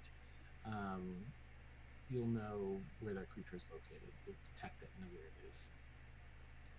And just as a matter of a separate plot line, this would ping the sword that Aga's carrying, right? It will ping Aga since he's a fiend. I think Yes, because I you're cast right, it. Galathor. Mm-hmm. I cast it. Oh wait, the sword? It would. I thought. Yep. Mm-hmm. Both Aga and there's this large. It's clearly a sword. It's a really big ass sword. It's got the big hilt and handle, and the blade is like the height of Aga almost. But it's all wrapped up in cloth. He just has that sort of on his back there, and that also gets very separate. So when this pings, you get a vague impression. This is sort of like Deanna Troy. I can't quite tell what they're thinking, but it's maybe something like this. That's your usual detect evil and good. But this one is like a clear, distinct Okay, that is really a strong sense of where would that fall? Fiend. Dan, Yes. real quick, Kaylin's gonna set her defender style belt to necrotic damage. Awesome. That's so cool. So the steampunk belt, right? Turn the dial over to necrotic. Or whatever it looks like. I don't want to take ownership of that. No, sure, yeah, that sounds great. That sounds Okay, fine. cool. Yeah, nice. All right, you get that all set, and you begin. What do you want to do from here? I'm gonna say that as everyone hears this, you feel like you hear some scurrying. Every time you check, there's nothing there, right? But you feel like every so often up on the ceiling, over on the wall, behind a crystal, a skittering almost. Kaylin's just going to get her hammer out. I'll lift my head from the ground and kind of, because she's been laying on her back this whole time, and then stand up and ready her staff. Send the raven to do an aerial check of the cavern. Okay. All right. Make a quick perception check if you would, Raven. Oh, that's scared. The ravens, can they see? No, it's pretty bright here in most of the areas, but just in case there are areas of darkness. I'm gonna ask Erwin if one of the Dancing Lights can go with my raven. If she. It can go. I forgot if they can split or they only have to stay in one. I forgot. I mean, it can go 60 feet away from me. After that, it'll blink out. Yeah. Yeah. And they don't have dark vision, but it's really well lit down here. There are probably not too many areas of darkness. So, Okay. Bird goes around. Now, your raven does see, at least, that as you go through, there seems to be, well, it almost looks it's a man-made door. There's a jam. There's no actual door in place, but there's the jam with the casing, stone casing, highly detailed. Has 3 different dwarven faces, like in a bust on the front, and at the top of the door, hanging over the door, and then this almost marble-like material continues out to the rest of the casing. And do you want your bird to go down to the doorway and see what's there, or you just want to report back with what you see? I'm gonna have it go down the doorway. Okay, your Borg. Oh no, I gave the whole game away. That's the BBAG. It was Deanna Troy. There's no point resisting. Resistance is futile. Nice. Your bird flaps its wings and swoops down under the doorway and flies into a room that sprawls out before it. And that's where we'll take our bio break. Woohoo!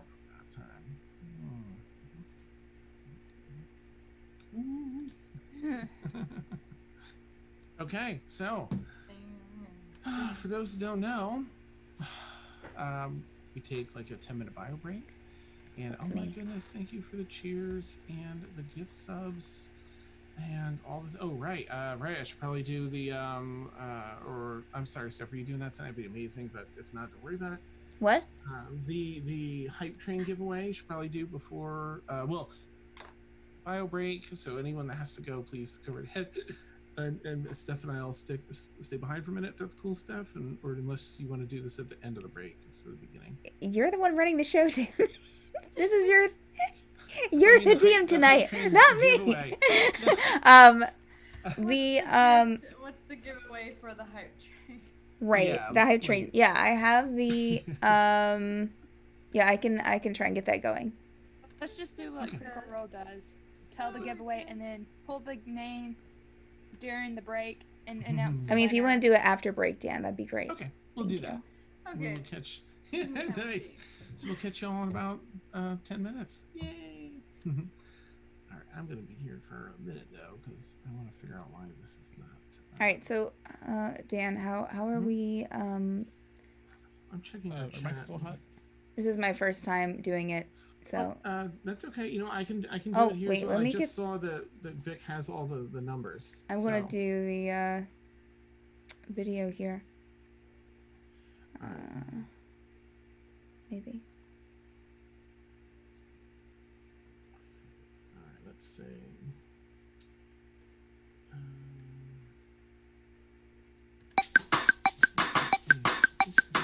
That's a really good.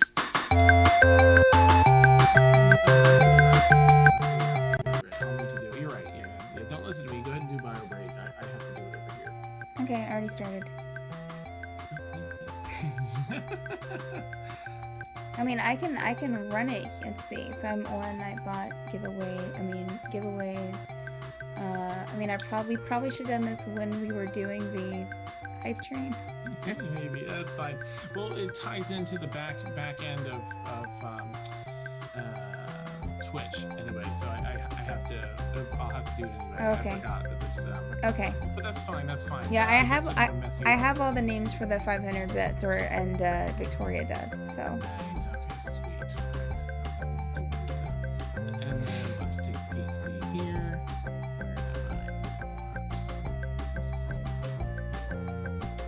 Oh my stars. I've been trying to get through the chat log to get how many, because Victoria said we might have hit with all the subscribes and things, we might have hit our milestone goal.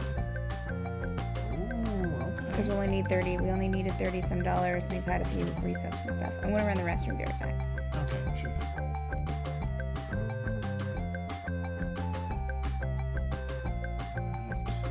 So this hype train one.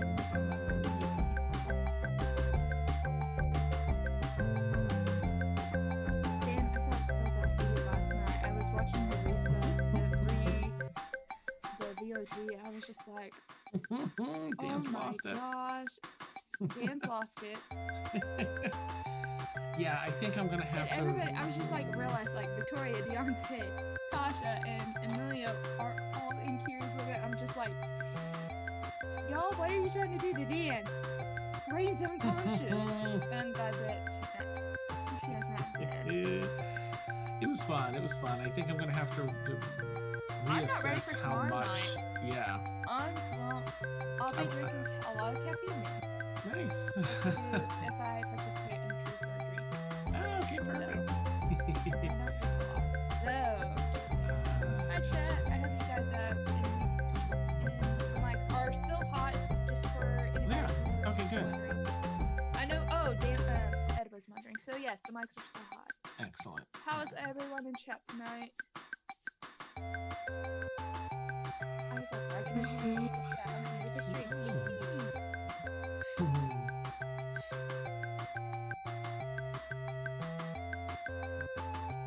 Can't hear myself on chat. Just like in VOD. I'm doing alright, half donut. I'm just like super tired because I've been doing yard work and whatnot. And so yeah. It's been a very good day. I have seen a couple of friends like I haven't seen since high school. One of my good friends came and just surprised, not even saying, hey, I'm coming over, but surprised me. And another friend, his birthday was today. So it was just really amazing.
I'm still around, guys. If you guys have any questions, feel free to ask.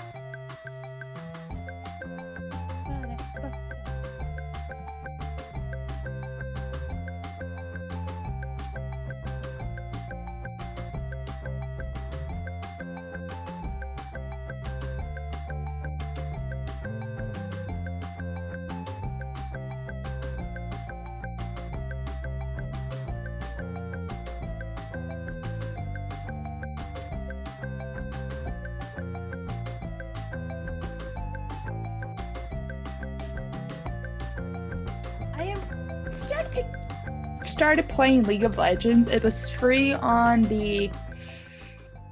it's free on Mac, and so I've been picking up on League of Legends. I totally am not good at that game. I may not pick it up, or but I haven't been gaming too much, except for Stormfall every Friday. But I've been doing housework and like helping around the house. I helped my grandmother help clean out her cabinets, and so I helped her do that, and basically just been helping around the house. So that's what I've been doing. Kilted Viking, I wish I knew what the meaning of life is. My interpretation of the meaning of life is you never know if it's going to be your last, so take every moment like it is your last. I think I have the Handsome Jack collection. Because I don't know if it's... I know I have it on Steam. And I finished Borderlands 2, so I really don't need it. But what is the Handsome Jack collection? Because I really don't know what it is. It's Borderlands 1 and let's see. Is it like the first game tells of the the Borderlands prequel and Borderlands 2? I don't think Borderlands 2 is... Okay, yeah, it's 2 and the DLCs, but it doesn't... Yeah, Half Done It has it right. It doesn't include... Oh, okay, and the pre-sequel. Okay, yeah. I have the Borderlands 2 and the pre-sequel and the first game all on Steam. So I it's really not really...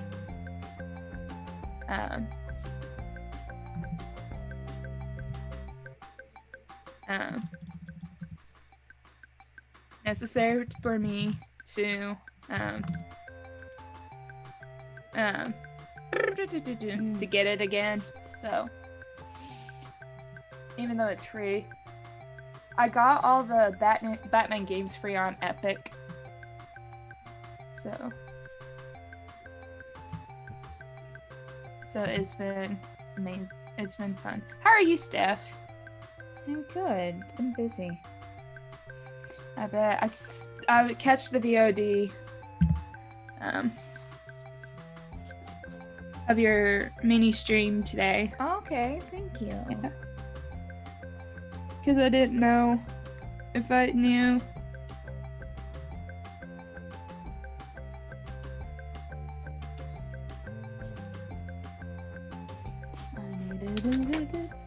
Do stuff, minimize you, internet.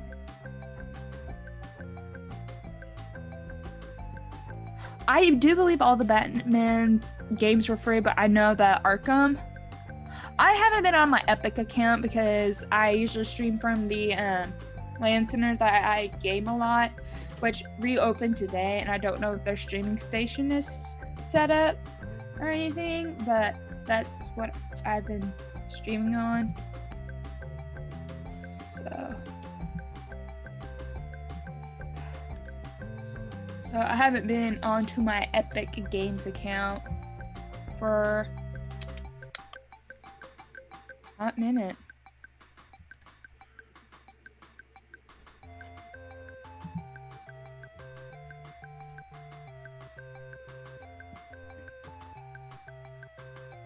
For sure have. I miss gaming with the community so much.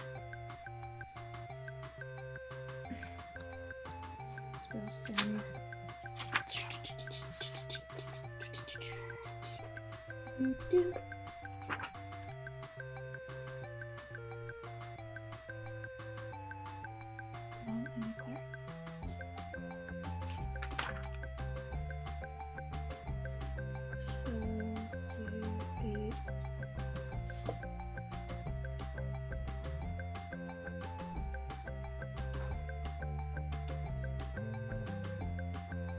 Steph, have we been level 15 for a while? I mean, it hasn't been too long, but Okay, we have been level 2, right? Okay. 15, yes, yeah. 15. Goodness gracious. I'm too tired.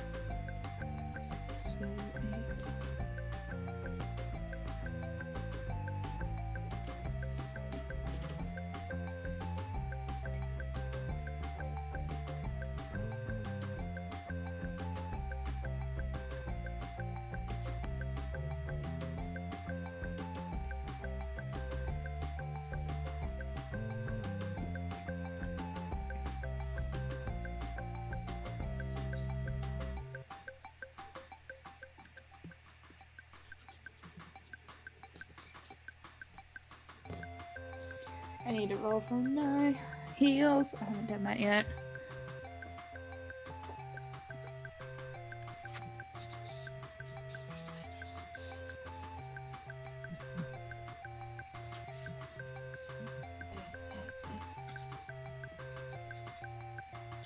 Oh, my aching legs. Do you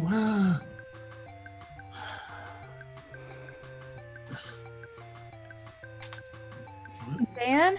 Makes sense.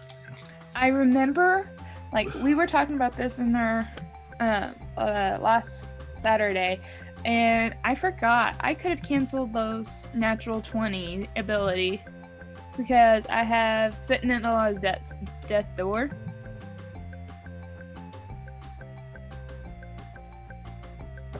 After you suffer from a critical hit, you can turn that hit into a normal hit. And any effects triggered by the critical hit are canceled. I could have used that last week and I was so mad. I forgot about it. This is why you always check your abilities. Where have you been, Dan? Oh gosh.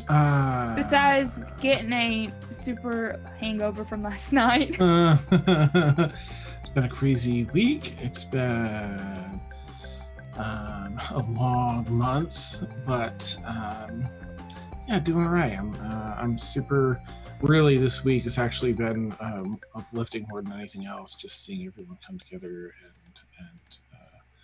give of themselves here to make this stuff happen, and just all the extra content we've gotten to have, and especially this weekend. I'm just so stoked.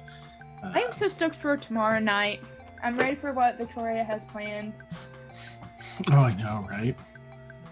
We got Sam's one shot tomorrow. I am excited for that. You guys are not. You guys don't even know. I'm not gonna spoil anything, but Sam has an amazing one shot. Yes. I'm excited. Yep, that's gonna be a lot. And Ed has one on Sunday. Mm-hmm. Yeah. And then I've so wanted just to witness Ed DMing because he's amazing. But I'm definitely gonna watch that and mom chat. Nice. Yeah. Oh, I can already tell. Like, oh, that's gonna be great. Let me see. We got all that. Nope, that's too far. Too far. Yeah. Right. I just want to see. Beth, how are you? Yeah, I'm good.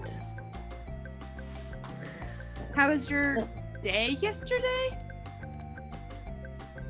How was your Friday? Because you really haven't had a Saturday yet. No. It was fine. Yeah, I was at work and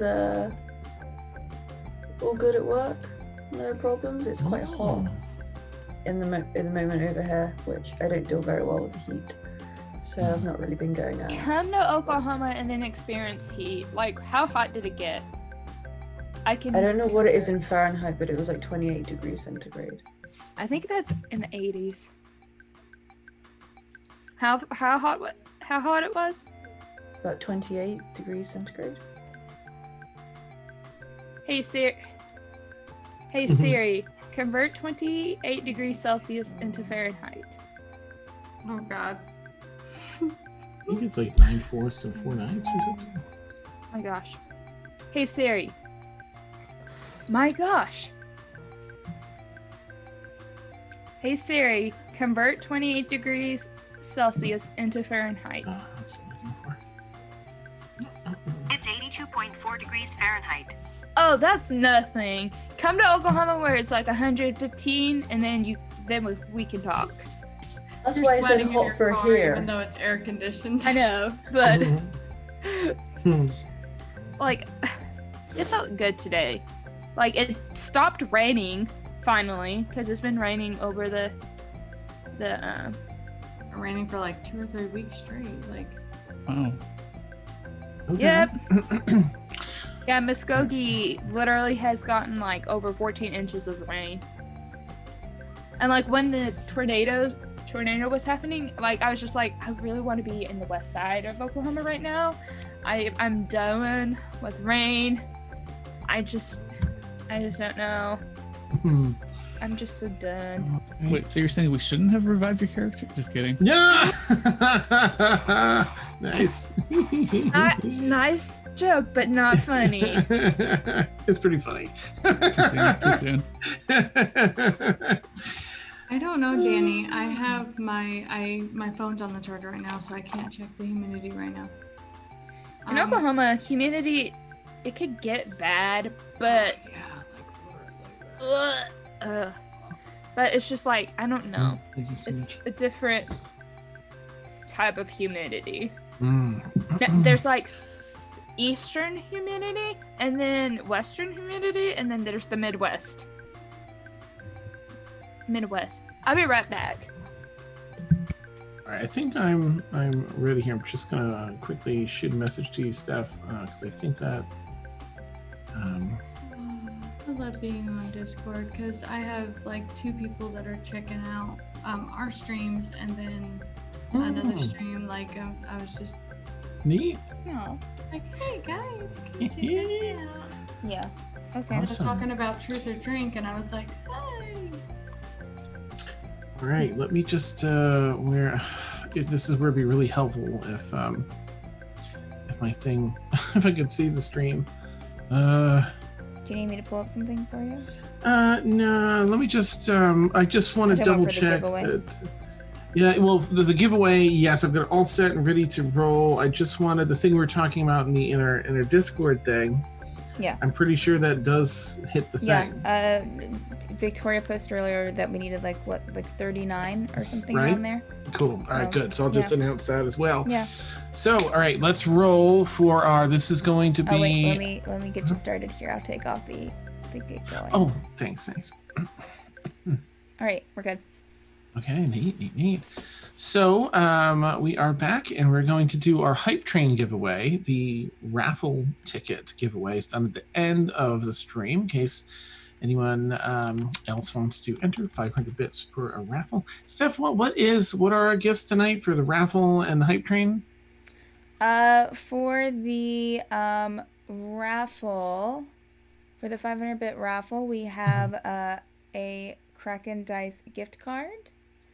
And for the hype train, we have our choice of either I know it was Stormfall specific here.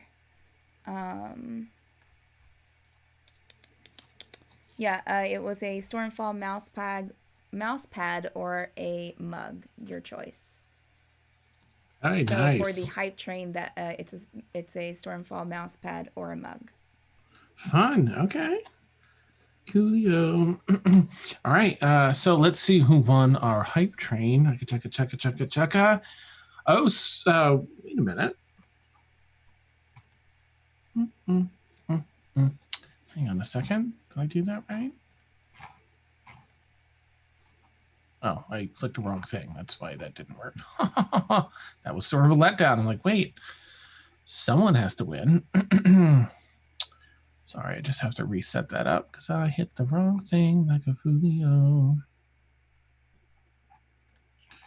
Okay. So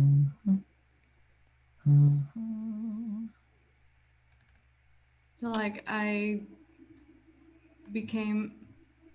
quit a lot of discords that were inactive and stuff like that, and then like I added more discords that I'm actually active in, and now it's just like all the things. Oh my God. That's great.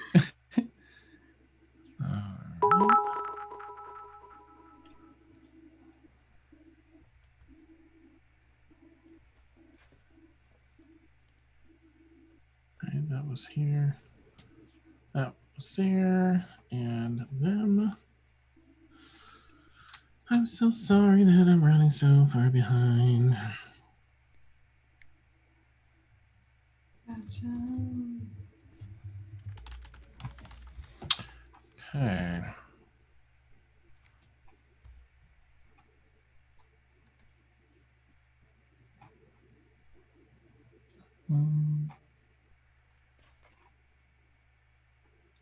And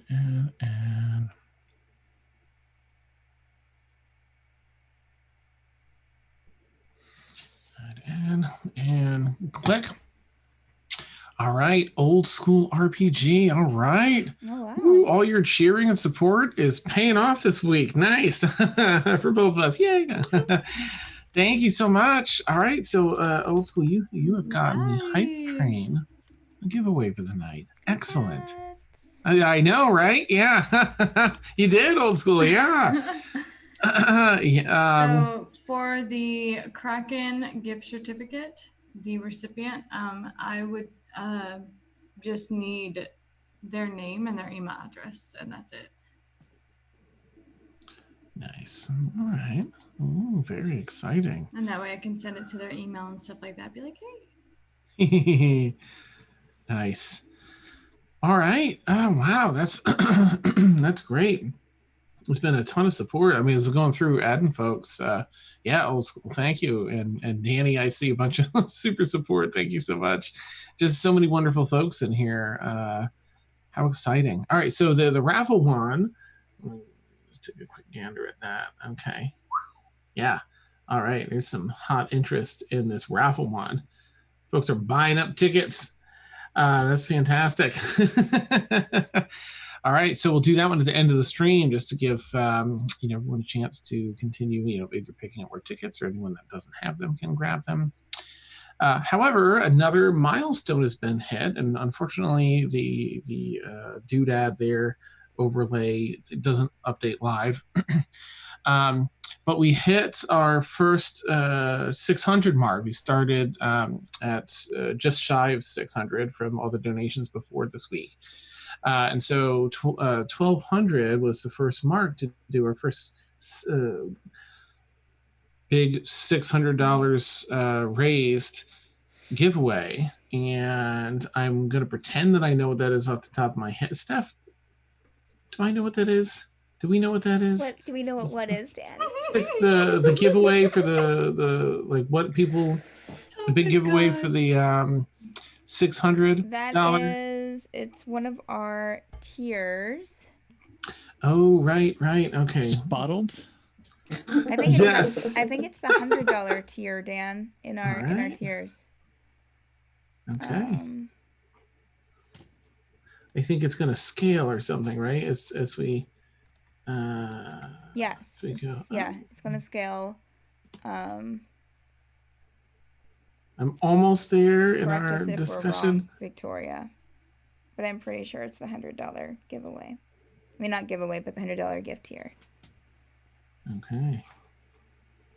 Well, you know what? That sounds good to me, right? It's where the heck is it? Do you need me to say what it is? The $100 gift tier? No, I'm sorry. I thought there were. I remember when we figured it out, there was like a reason behind. But my eyes don't want to work so well. I can't see in my eyes. Man, I'm so sorry. It was either the 75 or the 100 because the message said it was the $75 tier that we'd start there. Okay. Yeah, I don't know. I thought I would see it. I remember it being written. I have it right. I just You just saw it myself. 75. Okay, cool. So we're starting with the 75, and it's going to escalate each time. Mm-hmm. Okay. So scrambles to another location. Yeah, if you have that up, Steph, what's our $75? What's the first thing here then? The $75. Did I put that up? Did I put that on here? Maybe. Yes. The $75 gift tier is a custom map by Victoria or a full body, full color character illustration by me. Nice, so they have nice. Okay, and so and how? I guess this is what everyone active in chat when this happens, right? That's the 500 bit one. That's the whoever donated 500 bits. The 600 when we hit $600. Yes, yeah. Sorry. All right. So I guess since it's during the stream, we'll do that at the end too. So be active in chat because at the end of the stream, we'll do both the raffle one for the 500 bits and our $600 earned along the way one as well. Cool. All right. I'm so sorry. I probably should have sorted that out ahead of time. And didn't. My bad. So we're back in the Underdark, Barakiir. Our party members have crawled through the narrow little passageway through the water and up into an open cave with large crystalline structures covered in minerals, mineral deposits and such. Plenty of light being shown in here. As Rain's raven flew around to inspect the area, it spotted on the other side of the room, maybe 80, 100 feet away, behind a bunch of crystals and other large masses in the room, an open doorway. Has a bust at the very top with 3 dwarven heads, one facing directly out and 2 tucked behind, looking in either direction. The ravens swoop below and into the room beyond. Oh, you're good. I usually play right here. I don't know why. I usually have this as my background. So. Flies through. I muted her. Sorry. Please. Flies through the doorway and sees, a waterfall. There's a big open cave space back here, a floor that extends out maybe 15 feet from the other side of the door, but then crumbles outward a little further so that there are 2 large corners to what was likely once a very large room that at one point fell down the chasm that is on the other side here. Waterfall pours out from the left-hand side that maybe has slowly eroded this or helped erode the ground underneath it that dropped this whole section out. But the raven can't really report back necessarily. So the raven comes back and gives a rough idea to Rain of what was seen over there. Bookshelves coated in mold and some form of like sticky, matty dust and some other debris in the room there. At quick glance. So is that caw, tells Rain. That's what the raven's seeing, right? Yeah. Okay, just make sure. It flies back and seems to whisper something to Rain. Is she away for a little bit? Oh yeah, she has her camera covered. Okay. She's like, oh, my raven saw this to everybody. Oh, that sounds interesting.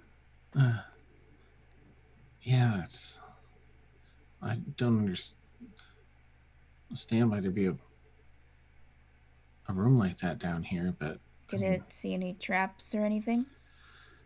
No traps, but she kind of rubs underneath the beak of the raven. They're not really good at spotting that kind of thing, but there were bookshelves, I guess, and if this is any sort of a magic-y place, then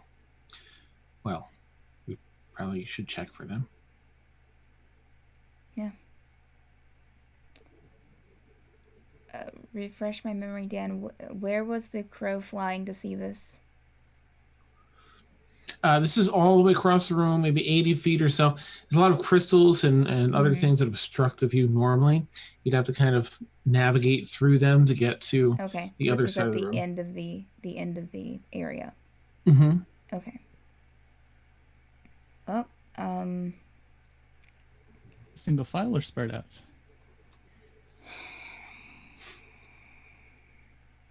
I'd say probably single file so we can, or as single file as possible so we can keep an eye on each other. I can go first, and if anyone wants to go first to try and keep an eye out, I'll be right behind them.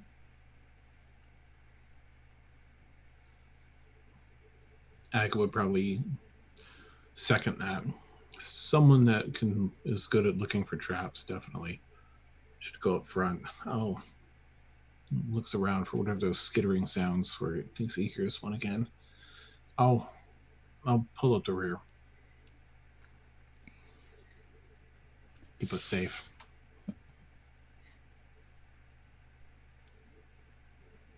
Oh, Galathor will take the front. Why not?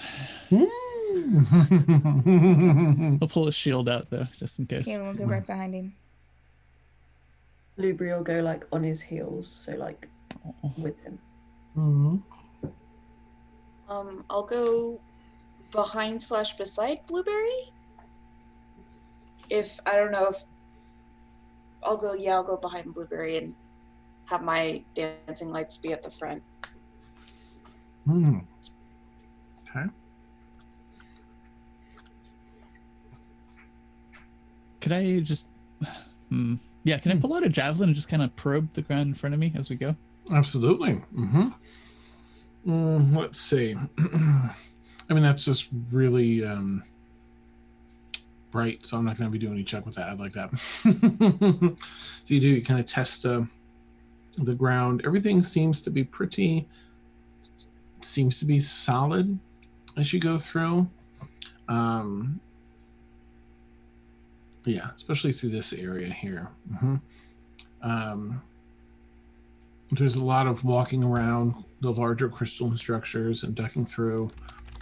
There's water that's running around the base of the crystals and then out to whatever side of the room has the lowest pitch. But yeah, everything seems to be solid. I guess if you want to do an investigation, are you looking for traps then with that as well? Yeah. Okay.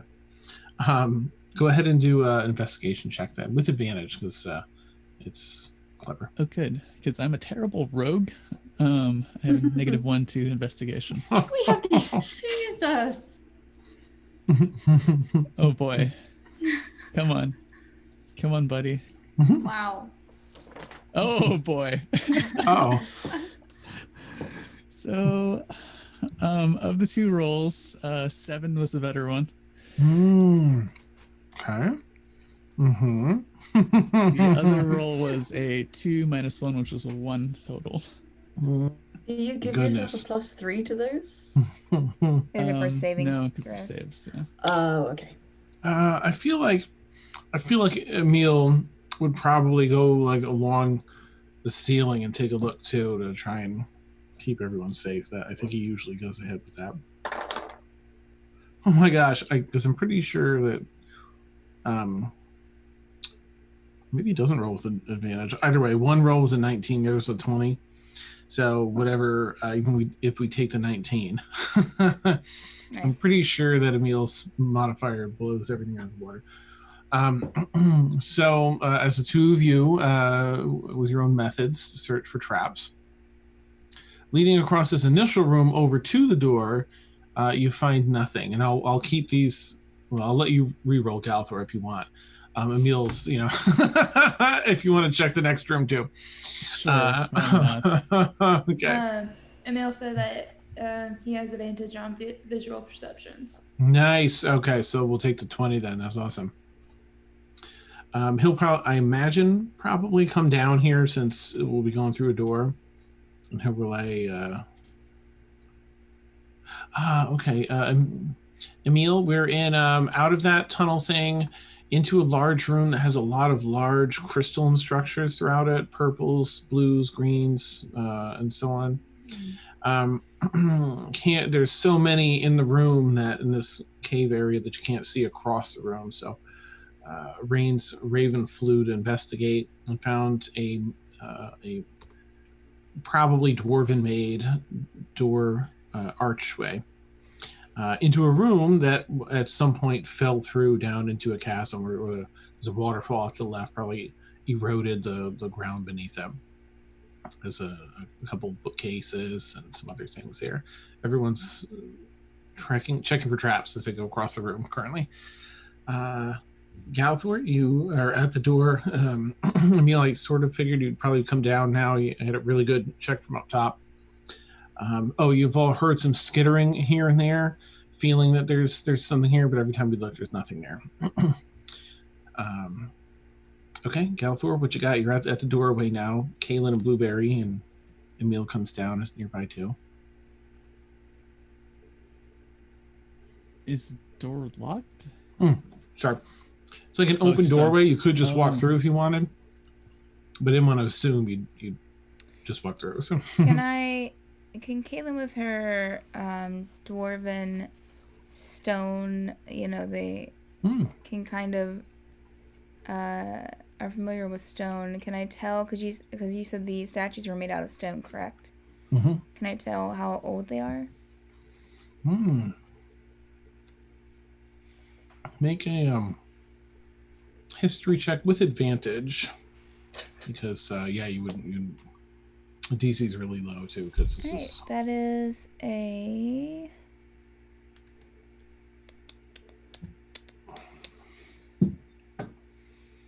22 total.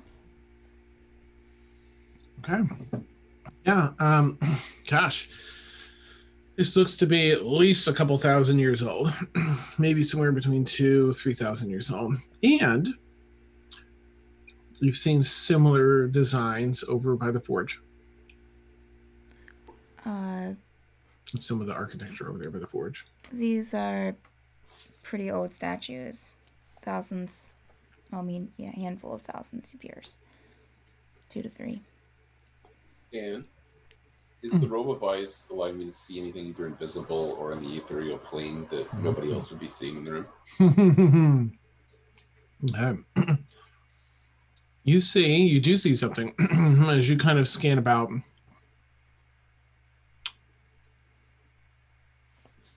So this room only extends out like 15 to 25, 30 feet in different areas, where then it just drops off in this big chasm. There's a couple areas where debris has fallen and large sections of mineral deposits have run over that and built up into bulky areas.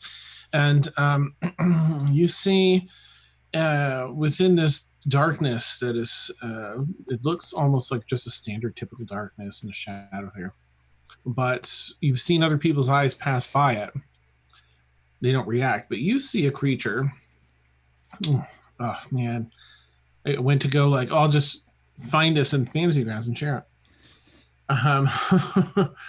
Let me see if I can find a image. Hold up the monster manual. yeah, right.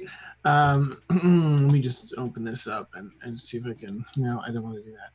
How about this? Whatever. I guess it's just going to share.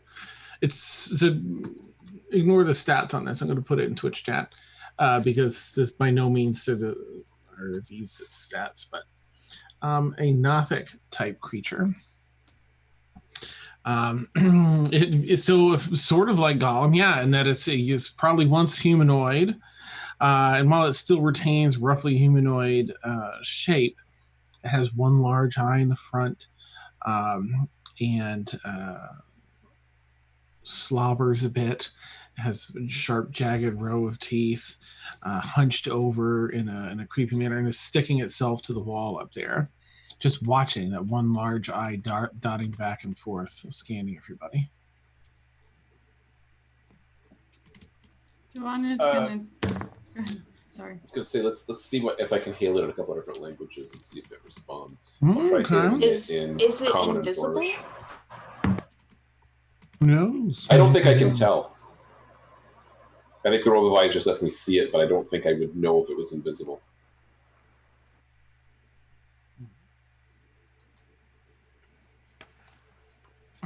Okay. What languages would you like to try? Common and Dwarven.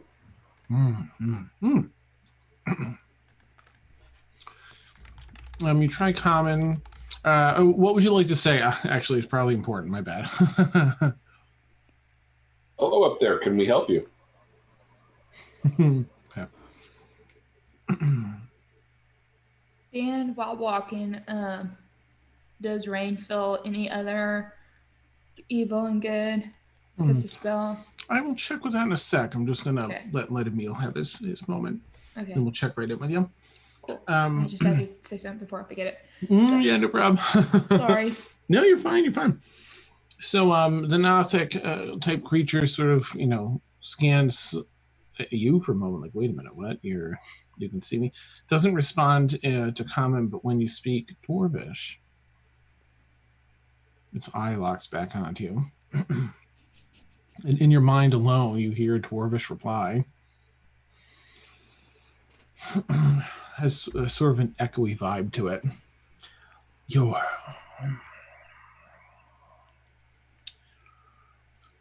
must be far from your home. None have come down here in I don't know how long. What? I need no help. What is your business?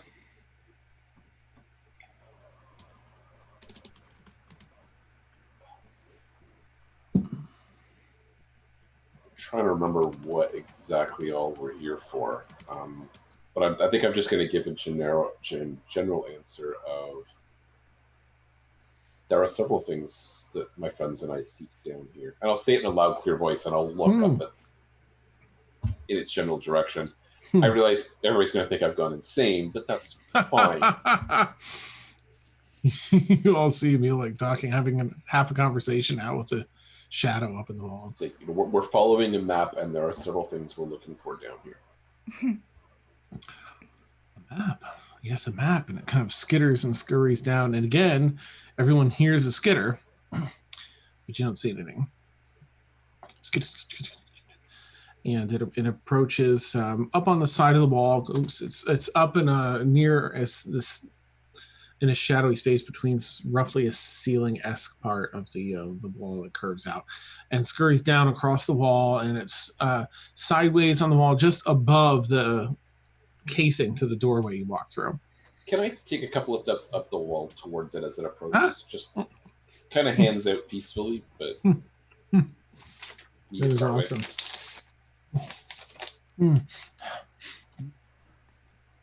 Seems to scan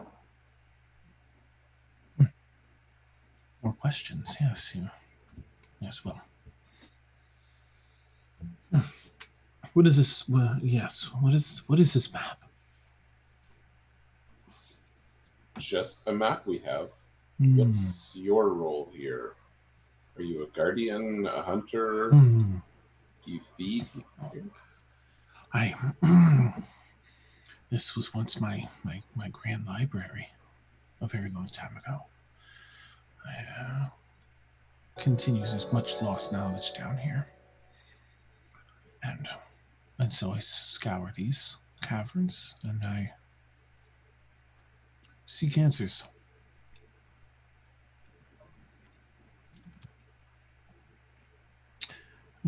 What answers have you found over what you've been here thousands of years? Perhaps difficult, lost much time down here, but yes, thousands likely. But much have I found. I was just returning here to find some of my old notes. Sadly, it's been longer than I thought. Most of my books are just mildew now.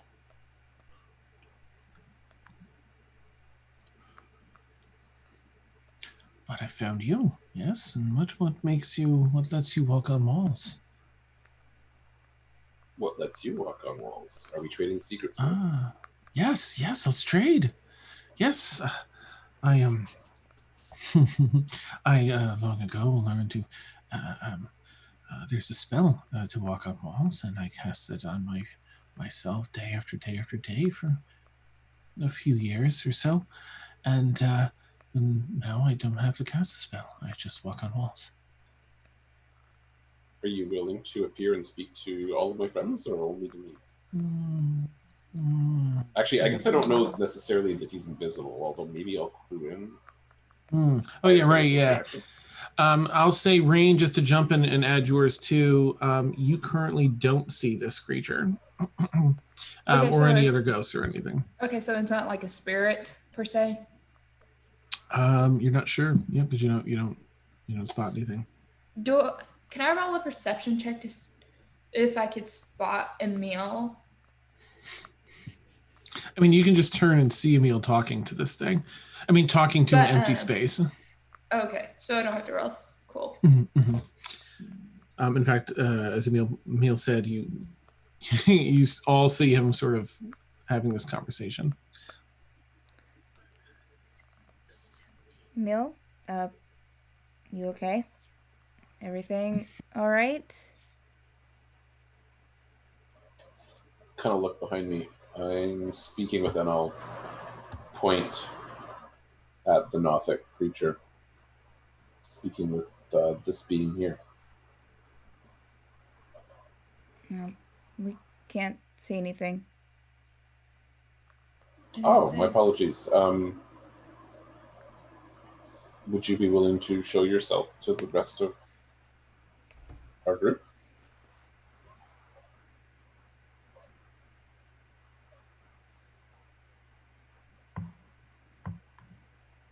Kind of continues to scan around. No. It scurries up the wall, another like 15 feet as you mentioned it. No, danger and packs. No. Are we then a danger to each other? As long as you're not seeking my secrets, then no. Trade? Yes. That's not my stash. No. All right, so you have a stash of secrets here. Yes. And as long as we don't disturb them, you won't disturb us. That's my understanding. Yes. Now, I must continue my work. If we do come across your secrets, you'll let us know, because, I mean, we won't know they're your secrets if they're secrets. And then perhaps we can have a conversation about what is yours and what isn't. I will watch you then. Yes. That seems reasonable.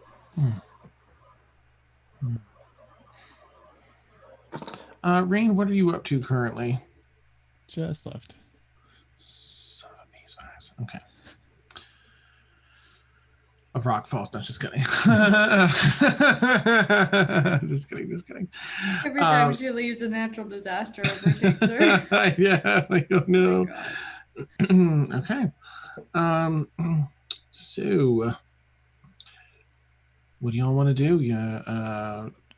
Still sort of looking at Emil, and it crawls up and kind of back into its little cubby to watch. After Emil doesn't say anything for a bit, Kaylin will be like, is the conversation over? It appears to be. There's a creature following us on the ceilings. It responded to Dwarven, but spoke in my mind. It claims to have been around for a long time and have secrets hidden here. Claims it won't bother us as long as we don't disturb its secrets. Which is problematic because we don't know what the secrets are, but I guess they'll tell us if we come across them. Well, I guess it's not too surprising that it spoke in Dwarven, seeing that we're underneath a Dwarven city. But Okay. Emil, would you mind keeping an eye on our new friend? I will endeavor to do so, yes. Thank you. I Just watching up here. will start looking at these doors. Is it like 2 large double doors, Dan, or what am I looking at? The doorway you walked through? Well, didn't you say that there were doors to open that we were right there near? No, there was a doorway that you walked through. Okay. There's in here you see again the bookshelves that Rain mentioned. The books are just a soggy, wet mess. Sure. They're no good. There's a large globe of Stralenor, which may or may not pique any interest. I don't know. Peak interest for Devania for sure. Okay. If anyone wants to check that out, let me know, and you're certainly welcome to. I'll tell you what you see. What else is in here? Just a lot of debris. Clearly used to be a library of some sort. The map shows this room to be, it does not reflect this chasm. What it reflects is a very narrow gap, not the, you can see the other edge of the room. There's probably like a 30, no, it's not quite that much. Maybe like a 20, just over 20-foot gap where the center of this room just dropped out. And the waterfall pouring down the left continues to wash below some, maybe 50 feet. It's not super deep. So we came into this room and there's no other, the only way out of this room is either the chasm going down or the door we came in. The door No, you could, on the other side of the chasm is the other half of the room with a doorway over there. But there's a chasm in between us. Yes, about 20 feet across. Be careful, everybody. Watch your step. Is there any way to the other side of the chasm, or like any lever? Like nothing you see. I mean, you have Kaylin has a flying broom, and I think Mort has the carpet. So there's a few like outside of that. No, there's just a running leap. There are plenty of like larger stones you might be able to make work, and if with a lot of help and strength checks to lie across. But you do have a lot of means to get across this. If everybody puts a hand on my arms or something, would I be able to just like misty step everybody over there? Only Misty misty step step is yourself. Just yourself, yeah. Okay. Mort will unfurl the carpet. Yeah, Kaylin will get her broom out. All right. Once Mort unfurls the carpet, I'm going to hop on the carpet. Devani wants to take a look at the globe All right. thing. Cool. So effectively, everyone's going to find their mode of transport across. But Devani, take a moment and look at. Is anyone else looking at the globe of Astralenor? Yeah, I will. Okay, Aaronwin. Aaronwin is too, Blueberry. yeah. Okay.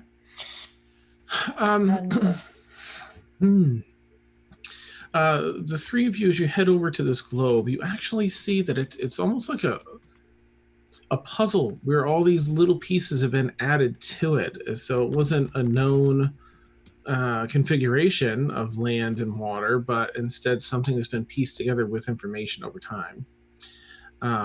There's an entire quadrant that is just smooth and blank. Let me think. Gosh, you've been to 3 of the quadrants already, so so you know the 3 that are there. You get a better idea of what the continents look like, or the very large continent where the where Emeracina is currently. Iverness over there. You know your main continent. It seems to be a little bit outdated with what you are familiar with in your own with Eferon and Calais and all that. The land definitely doesn't reflect the terrible damage done 150 years ago. When that island in the well had its issue and blew up. And then, of course, you see the quadrant of the world from Kier's Lament, which you've been to most recently with the So Omega does it Tower. reflect current events that are happening recently or now, or does it reflect like both current and historical events? It's more like, it looks like, a Is it configuration like of. a journal, like a live journal or something?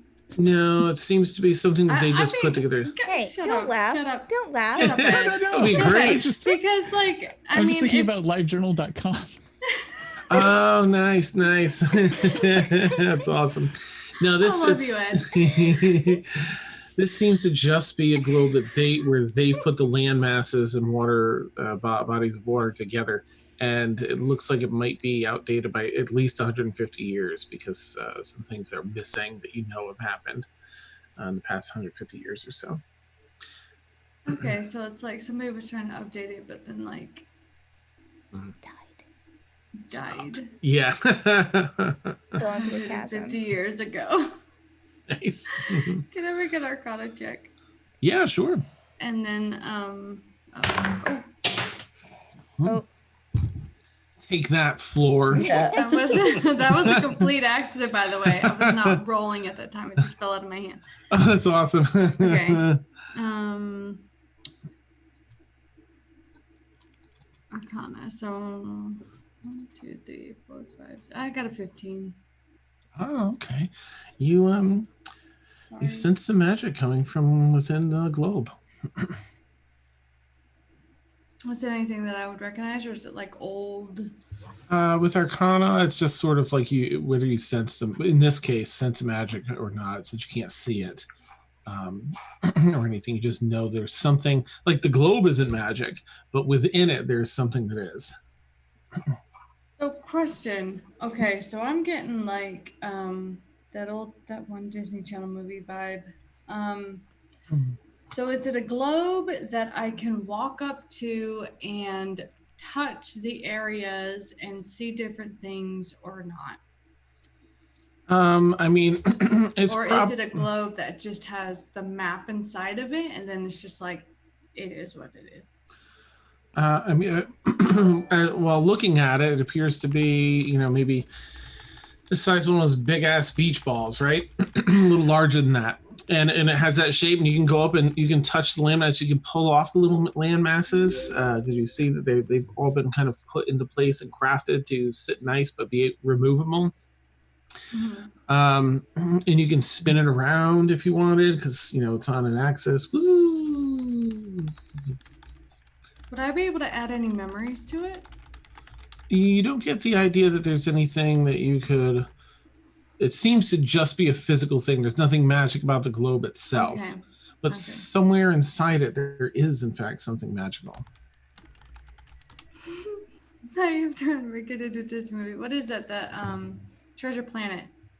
Oh, yes. Oh, I love that. That's what it reminded me of. I love that movie. It's so good. Mm-hmm. Okay. Well, since there's not much of a change in 150 years worth of map shit, Devon is just gonna turn around and just prepare a Misty Step for herself. Okay. All right, you head over to the edge. Kaylin will ask Blueberry if he would like to be transported over on the broom. Ooh. Yes, please. Gotcha. So she'll scoop him up and take the broom. Before you scoop me up, I am going to take. Oh no, don't worry.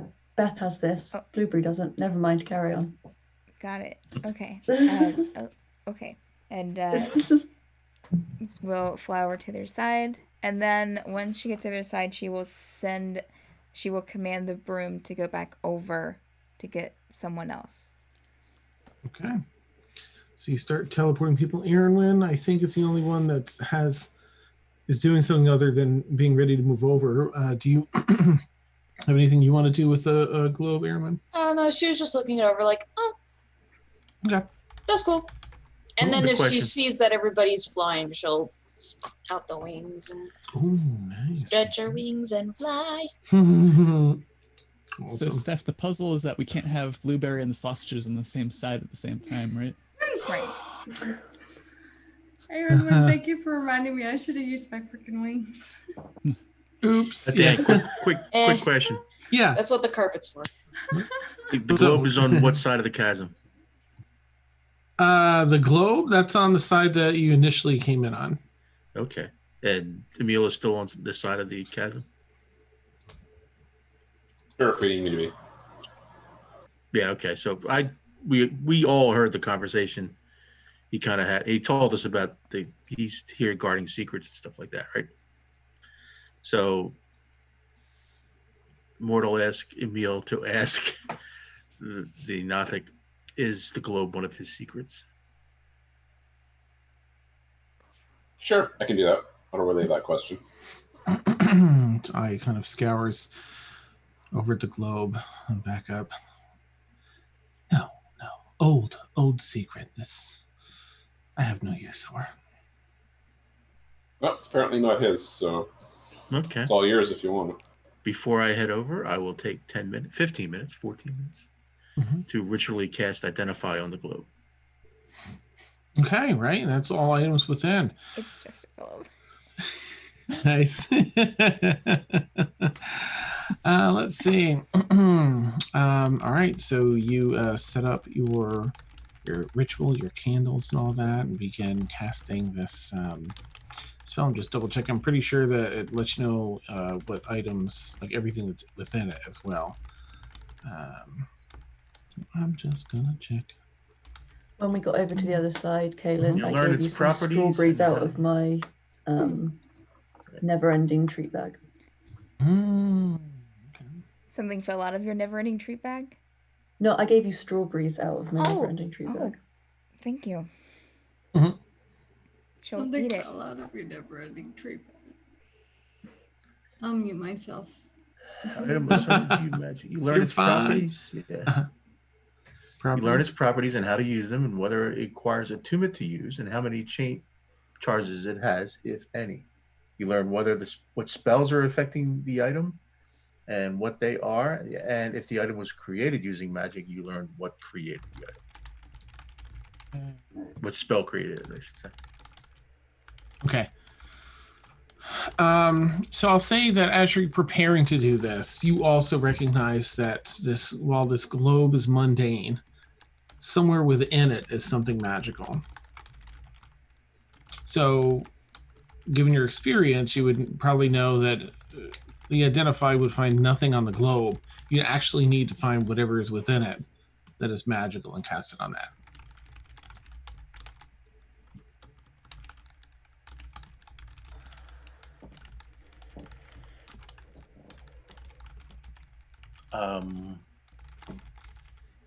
And you said the continents were like pieces on the globe? Sort of like a jigsaw puzzle, like one of those old wooden ones with the little grips, little round knobs that would hold it. Okay. I will grab one of the puzzle pieces and pull it out. There seems to be, if you're just taking one off, seems to be like a thin wooden material there underneath that acts as a support. And then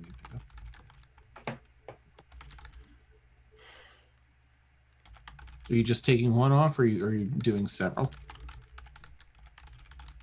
Well, I'll take one off, and if there's wood underneath it, I'll put it back and then go through the other pieces the same way.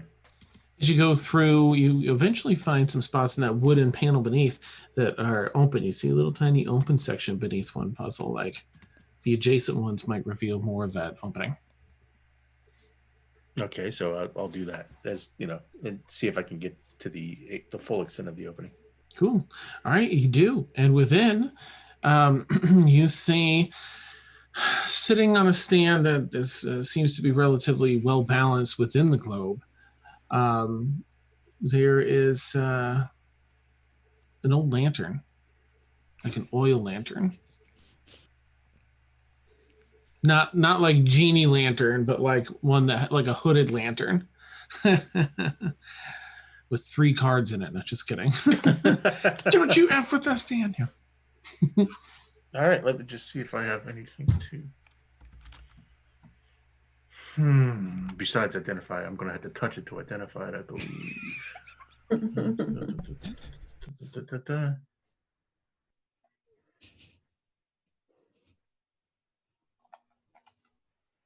All right, I'm going to take my staff, use the bottom end of the staff. Okay. To get under the, I'm sure I'm assuming the lantern has a handle. It does, yeah. So I will hook it under the handle and bring it out of the globe. Balance it, pull it out. One. Okay. You now have a silver lantern. You see it's got some mildew and some other stuff on it from age and being down here. But it is, in fact, in the shape and form of a hooded lantern where you would light it, fill it with oil, light the wick, and there's a little opening and closing portion to block the light out to any degree that you wish, or close it out in an emergency if you don't want to be seen. All right, YOLO. I will ritually cast Identify on the lantern. Okay. Oh, come on. That's not YOLO. You only live once, right? How do I use this? Yeah, that's YOLO. God. Yeah. No. Grab it and jump off the cliff. That's no. Jump into the grab it and jump into the chasm. It'll make me fly. Maybe. I don't know. I'm not sure.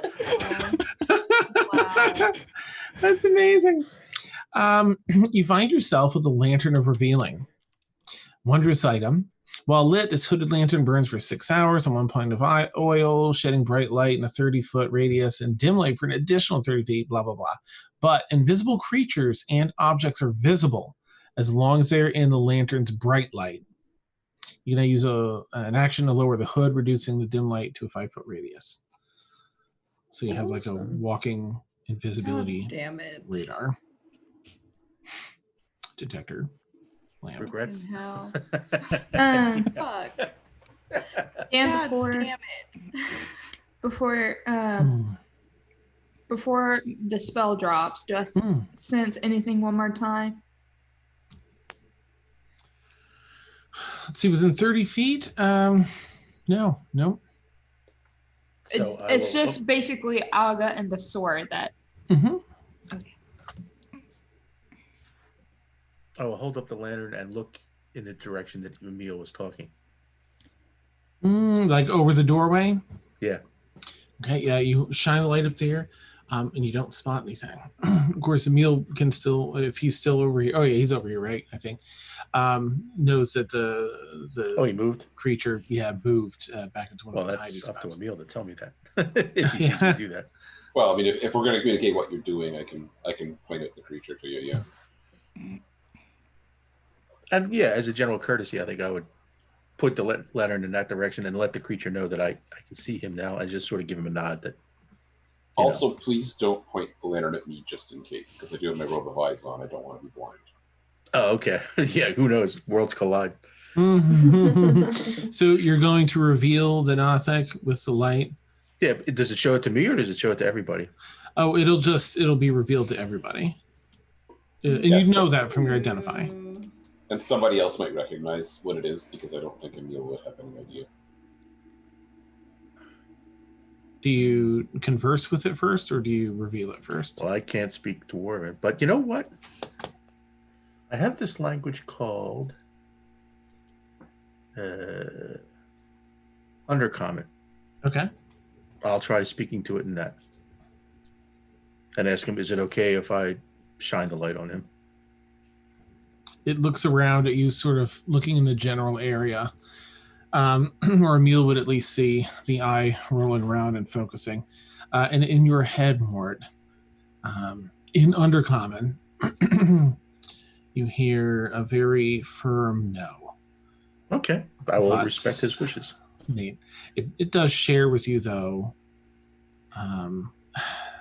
It's not really a thanks for asking, but the gesture seems to be a thankful gesture, and that, but if you also have knowledge to share, then I will trade. Knowledge for knowledge, yes. That is the way we live. I'll nod my head. Mm-hmm. Not giving him a firm yes, but just sort of like acknowledging his proposition. Neat. I will be watching you, though. I'll watch you all, too. Make sure you don't touch my treasure. But trade, I'm ready to.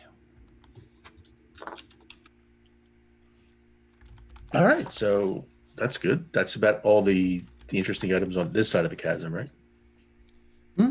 Think so. All right, so I got rain on my carpet, right? And I'll just gesture if anybody wants to get on the carpet and go to the other side. The broom's over there too, just waiting, like a park ride. I assume logistically we all just cross. Yeah. Cross. You find your way safely to the other side, and you find yourself currently looking at surprise more cave system. However, this is all while it's all. Let me think. If we step through the next doorway, there's a couple of caves, smaller caves, 10, 12 feet around or wide, before it opens up into this vast open cave area. It has to be thousands and thousands of feet across. And every few hundred feet, there's just another massive pillar from ceiling, or at least as high up as you can see into the darkness, down to the ground, or at least as far as you can see into the darkness below. And it's just, you're going to have to all stay flying or fly together or whatever it is, that you're looking to do, however you want to tackle this. Way past all the darkness, the very furthest bit of your distance, you feel like you see a shelf of land with some sort of spherical opening, maybe. It's tough to tell because there's a very, very bright light shining into it, creating a cascading pillar almost down across this shelf. But it's so hard to, it's thousands and thousands of feet away. It's like a blob of light you see way down there. It's also, in this area in particular, that all that water-ish fall that's been happening. It's felt like walking under a canopy of trees in the rain, to describe at least the level of rainfall, is now almost like, not torrential, but it's a very heavy, regular rainfall in here. It's so confusing with it raining on rain, but... Nice. I'm just going to mention, Dan, I don't think it matters, but I am wearing Eyes of the Eagle, so I can make out things 2 feet across at extreme distances. Nice. I assume we're just gonna head there, but if there's something that I would see and notice before we get close that would affect our decision making, let me know. Otherwise, we'll just keep going. Okay. All right. You see, almost in the center of that light cascading across the shelf of stone or cavern floor, past this massive chasm and ceiling that has no end, a circular raised stone platform, and maybe 20 to 30, about 30 feet wide in width. And in the very center, it almost looks like a stone coffin, or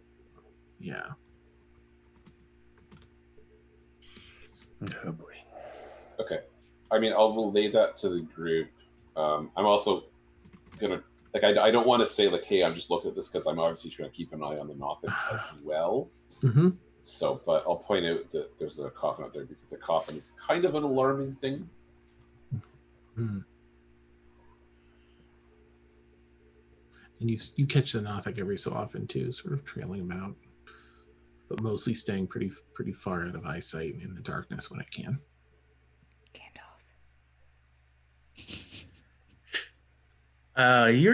Emil, relay that. I will speak out an undercommon to the Nothic. Have you ever been to the other side? I'm assuming it's like where we started, a small chasm to get to the other side, and then this huge chasm, right? Yeah, yep. The ceiling and the ground both are just complete darkness, except these huge pillars every few hundred feet. The Nothic whispers back to your mind, Mort. No. Yes and no. Some very long time ago, yes, but too long to remember. It's a long. Was there something good? Was there knowledge? I don't know. It's not a place I'd like to go. It's not a place you'd like to go. Makes me not feel welcome.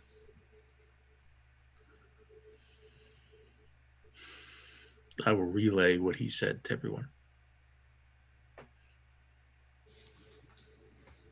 Sort of like, well, do we or don't we? What does our map tell us? Is there anything that our map can tell us about what's ahead of us? Unfroze map. Go ahead and make survival checks. Anyone that wants to take a peek, see? Please, someone help me. Are we standing somewhere, Dan, or are we still in the air? Up to you. I mean, there is the cave shelf here. It extends maybe 40 feet into where it opens up. You've gone through a number of caves anyway, so maybe you'd be on foot. But this is where it just drops off into darkness. Yeah, So. Caleb would have went to the ground. Or, well, not go on the ground. I had an 18 for Devanya for survival check. Rain would tell Mort to lower the carpet and they will be on the ground. So Okay. And Dan, since Mort and Rain have exhaustion points, it's at disadvantage, right? To check, yeah. Yep. Yeah, checks. Okay. There's Dan. Never mind. Sorry. Can I just say that yeah, because I don't really want Blueberry to get wet because I'm not sure if this is actual water. I'm gonna cast Unseen Servant and just have it like as an umbrella over me. Yes, it works. Hold on to me. Don't let me get wet. Yeah. And it does so, and it doesn't weigh anything. So yeah, okay. Cool. Nice. For everyone watching, you can see sort of this unseen form, just this rainish stuff that's hitting it and drizzling off a little bit here and there. Clever. What'd you get, Rain? 6. I rolled a 3 and a 4. Okay. So Rain, you're struggling a bit with the map, but Devanya, you kind of look over. You're like, yeah. Kaylin got nope, 22 total. Oh, okay. Kaylin too. Then the two of you studying it are like, well, that's the direction. In fact, that's pretty darn close to the X. It's not super accurate with the map and stuff, but it's pretty darn close. All right. Well. What is going on? I saw that pop up in chat. I'm sorry, it's so funny. Our Zoom chat. Galithor? What do you think? It's your thing. Yeah, if you don't mind, let's do this. And Galithor will summon Jeffrey with the G. That's Griffin. Oh. Ooh. Nice. Find greater steed. Awesome. I'll hop on. Damn it. It's an incredibly majestic, yes, Griffin for sure. Awesome.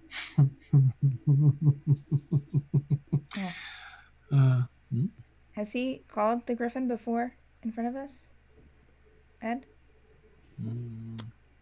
I want to say yes because I added all the other ones that Okay. Let's just not remember it. Okay. Yeah, because it's actually I named the ones that I've summoned before. Okay. I think at some point we needed to fly and summon something that flew. Oh, okay. All right. Still jealous. Is everyone okay to continue? Rain, are you okay? Just for FYI, my cure wounds got me up to 67. I didn't know if anybody saw that in chat. Neat. Good. Ag is like whatever gets me to the crystal sooner. Yeah. No disrespect. Is anybody else's dancing lights up at all at this point? I could put them up if. I still do. Yeah, mine's still up. It's a cantrip. You could just cast it forever. Bloop, and it's not concentration? Nope. No. Nice. It is concentration. Oh, it Dancing is? Lights is. Mage Oh, Hand okay. is not. Yeah. Ah, that's the difference. Okay. Dancing Dancing Lights Lights is concentrated up to a minute. What'd you get, Devanya?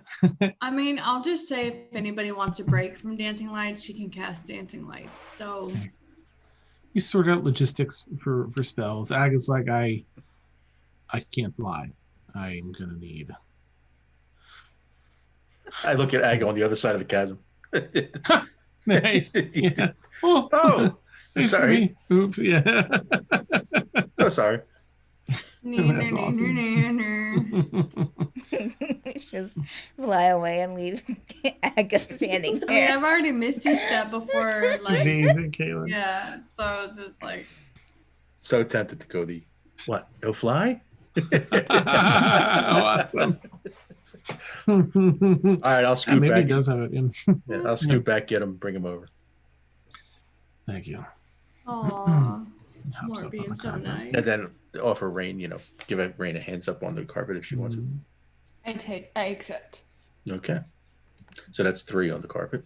I mean, Caitlin can take Blueberry on the broom, but that's about it.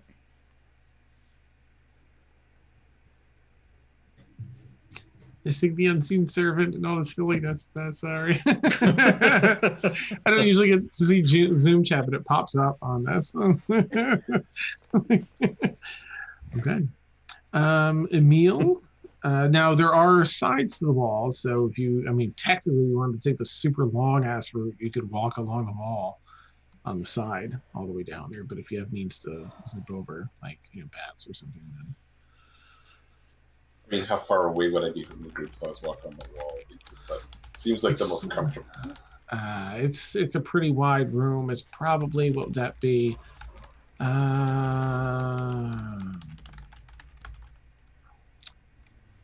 1,200 feet from left wall to right wall. You're sort of in the center here in the space that comes out. It's a pretty big room. I mean, I suppose everyone could just fly next to the wall too.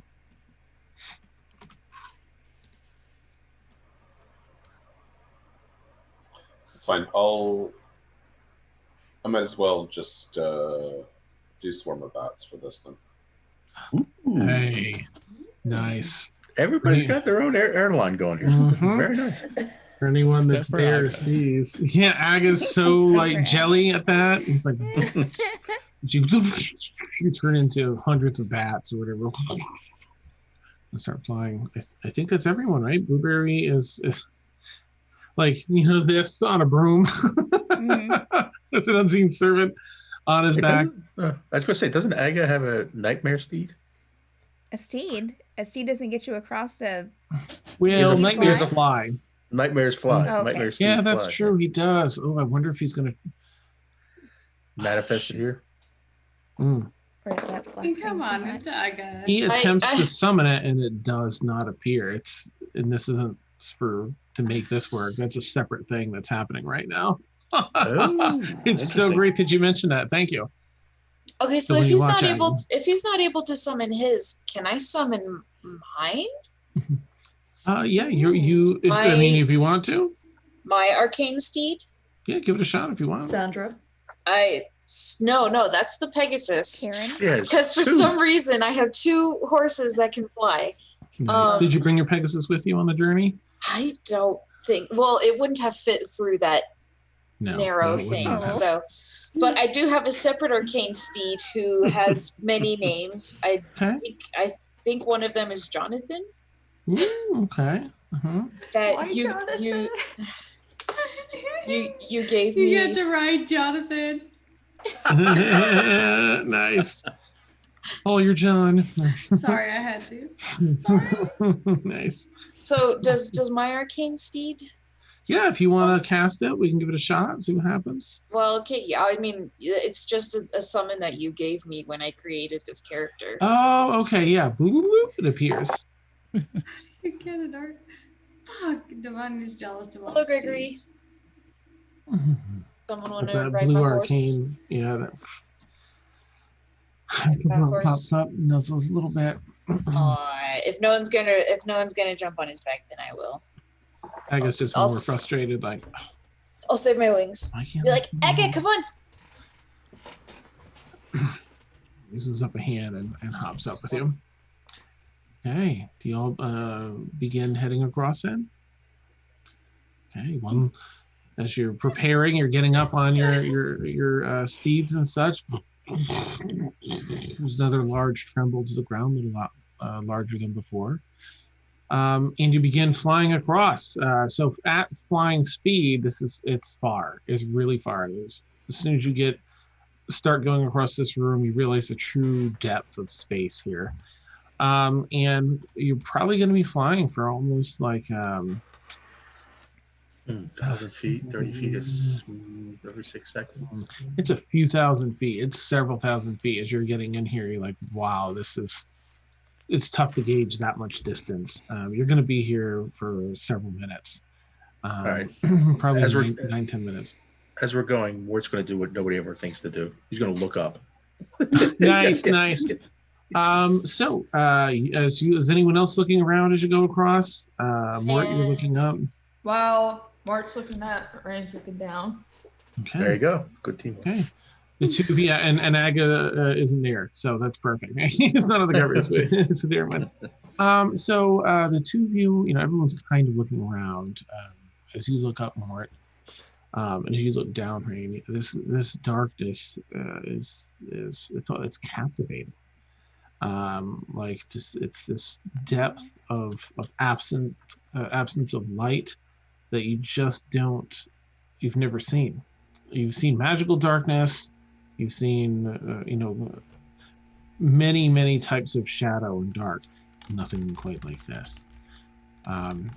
If you can both make a wisdom saving throw, please. Dan, you put Ryan through so much pain. Sorry. It's that with disadvantage?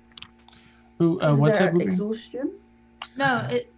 Wait, we have 2 points of exhaustion is only exhaustion. checks. That's only checks. What's the second level of exhaustion do? Is that your speed? Speed is Yes, speed. Okay. I was just like... Okay, so... Alright, Kiki, Rakila. Don't forget me. Okay. And this is safe? Oh. Wisdom save. Save. Ability saved. Oh, saves. Calithar's probably out of range. Oh, right. 18 plus 6, 24. Nice. 14 plus 8, so 8, 9, 10, 11, 12, 22. Okay. It's incredibly captivating. You continue, looking for a bit. And I will knock that shit out. Nice. Forget that. yeah, nice. Dan? And yeah. Sorry. As we fly closer to this area where this crypt is,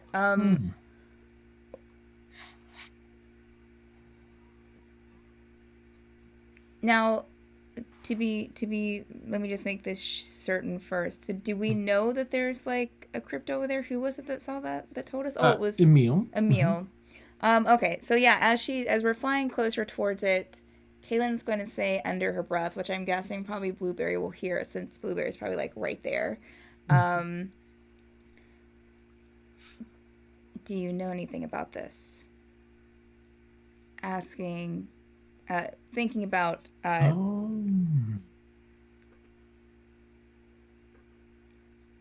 Right. No, I don't know anything about it. Do you? Kaylin's not going to say anything. Blueberry, no. Oh, it's so sweet and innocent. So, yeah, Kaylin, you get a response. The rumbling response in your head. I do. There is great power ahead, but if you don't turn back, you won't survive. Unless, perhaps, I can share more of my power. And that's all. And that's where we'll end tonight's Yeah, session. I knew you were going to do that. I just knew. Frank, you and I had the same way.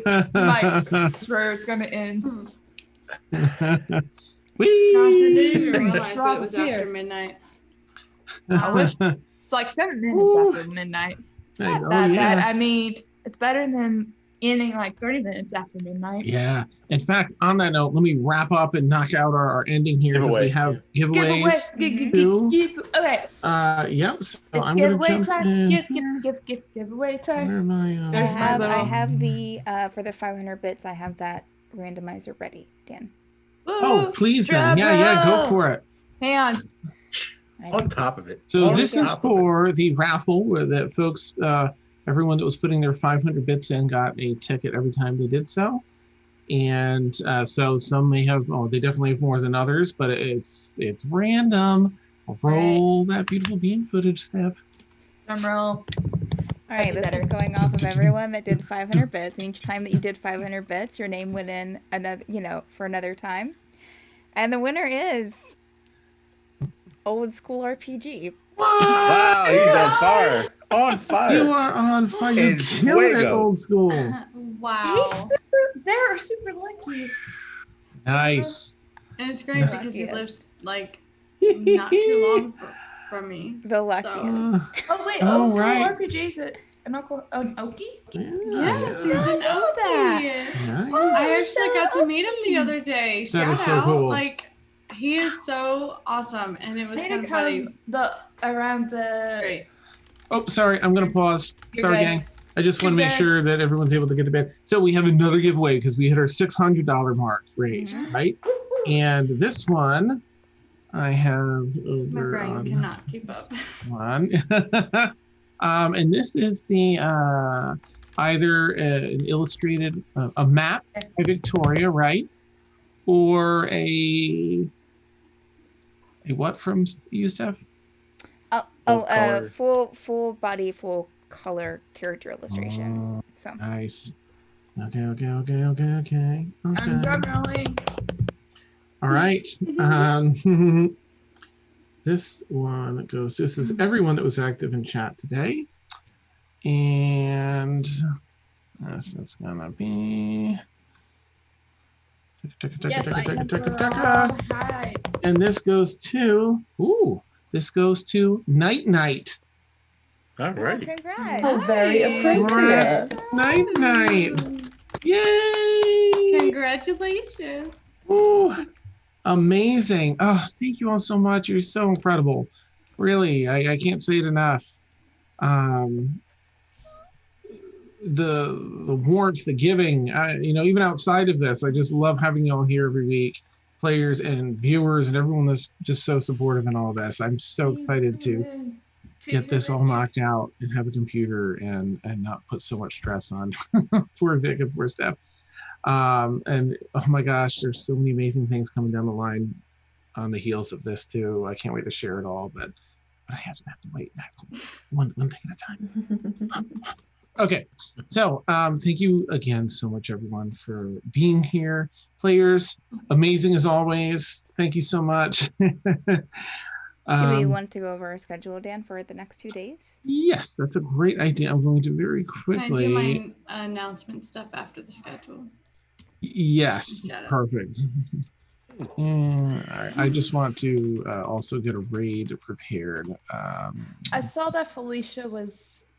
No, I saw we're that. we're in Tabletop Gaming Network, so I like to kind of hype some of our fellow peeps when I can. I don't think anybody's on. Yeah, someone's on playing board Oh, games. they are? That's okay. All right, so let's see. What are we even on Friday night? So you've been watching Stormfall, our longest running campaign on here, episode 119. In fact, every Friday night, 10 p.m. to 1 a.m. Eastern, you can catch us here. I'm going to put our Discord in chat because we have we're revitalizing our Discord D&D in there. You can catch a bunch of amazing stuff. If you want to catch any older episodes, you can go to YouTube and catch it there too. Let's see, Saturday evenings. Now this weekend's different because we have this big fundraising week that's blowing out Saturday and Sunday. So we have content from noon to 1 a.m. both Saturday and Sunday. We've got Sam is running a one shot, Ed's running a one shot, Vic's doing a bunch of tabletop stuff. We have a regular streams. We have Jackbox. There's all sorts of amazing stuff going on. Earlier today and every Friday before our Stormfall Fun at Night, you can catch Steph doing brand new Mad Art by Steph stream, where she works on some of the characters and such that she does for her campaign for others, and art, in fan art as well. In fact, in her Discord, there's a channel to put your submissions in, and that runs noon to to 3. Noon to 3. Okay, thank you. Eastern time. Yes, every Friday. Scope it out. In fact, I'm going to put Steph's command in here because you should just go check out all her stuff. She's an amazing artist and is a freelance artist. She does this, so go see her. Go. And have fun. Let's see. So Saturday, our typical Saturday, has Tower of Dreams campaign. 6 to 9. Okay. Yes. 6 to 9 Eastern. Brain's not working. Still stuck in first gear. Eastern time every Saturday. Every Sunday, you can catch Obsidian Scar, 10 p.m., 20 a.m. Eastern. It's a propaganda campaign. Every Monday night, you can catch The Forsaken, 10 p.m., 20 a.m. Eastern. That's a campaign that's Steph DMs. Has political intrigue and floating cities and forbidden magic and all sorts of fun stuff. So definitely check it out. Every Tuesday night, you can catch our All Evil campaign, Kier's Lament, 10 p.m., 20 a.m. Eastern. And every Wednesday night, you can catch our talk show, Mad Bird Squawks, a D&D therapy, basically. That starts at 10 p.m. Eastern and usually runs to like 11:30, maybe midnight. Okay, and I think that Melissa has a shout out she'd like to make. Let me swallow my food first. Okay, so for C. Neptune in chat, who is lurking, and for anybody else who is from the Ostrusia, sorry, I'm hammered right now, Ostrusia Discord. Thank you guys for watching, and thank you for being here. And I love you guys so much. Thank you for the support and everything. And is it okay if I talk about the other thing about that I texted you about? Dan? Yes. Yep, go for it. Sorry. Yep, go for it. Okay, so next week on June 1st, there is supposedly a thing called Operation Pridefall, if I remember correctly. That is a cyber attack against LGBTQ plus people and the community and everything. And as a part of that community, I want you guys to be aware of this, whether or not it's true, it doesn't matter. Be aware of everything going on and protect yourself and be careful. And I love you guys so much. And I just want to spread awareness about it. And be safe.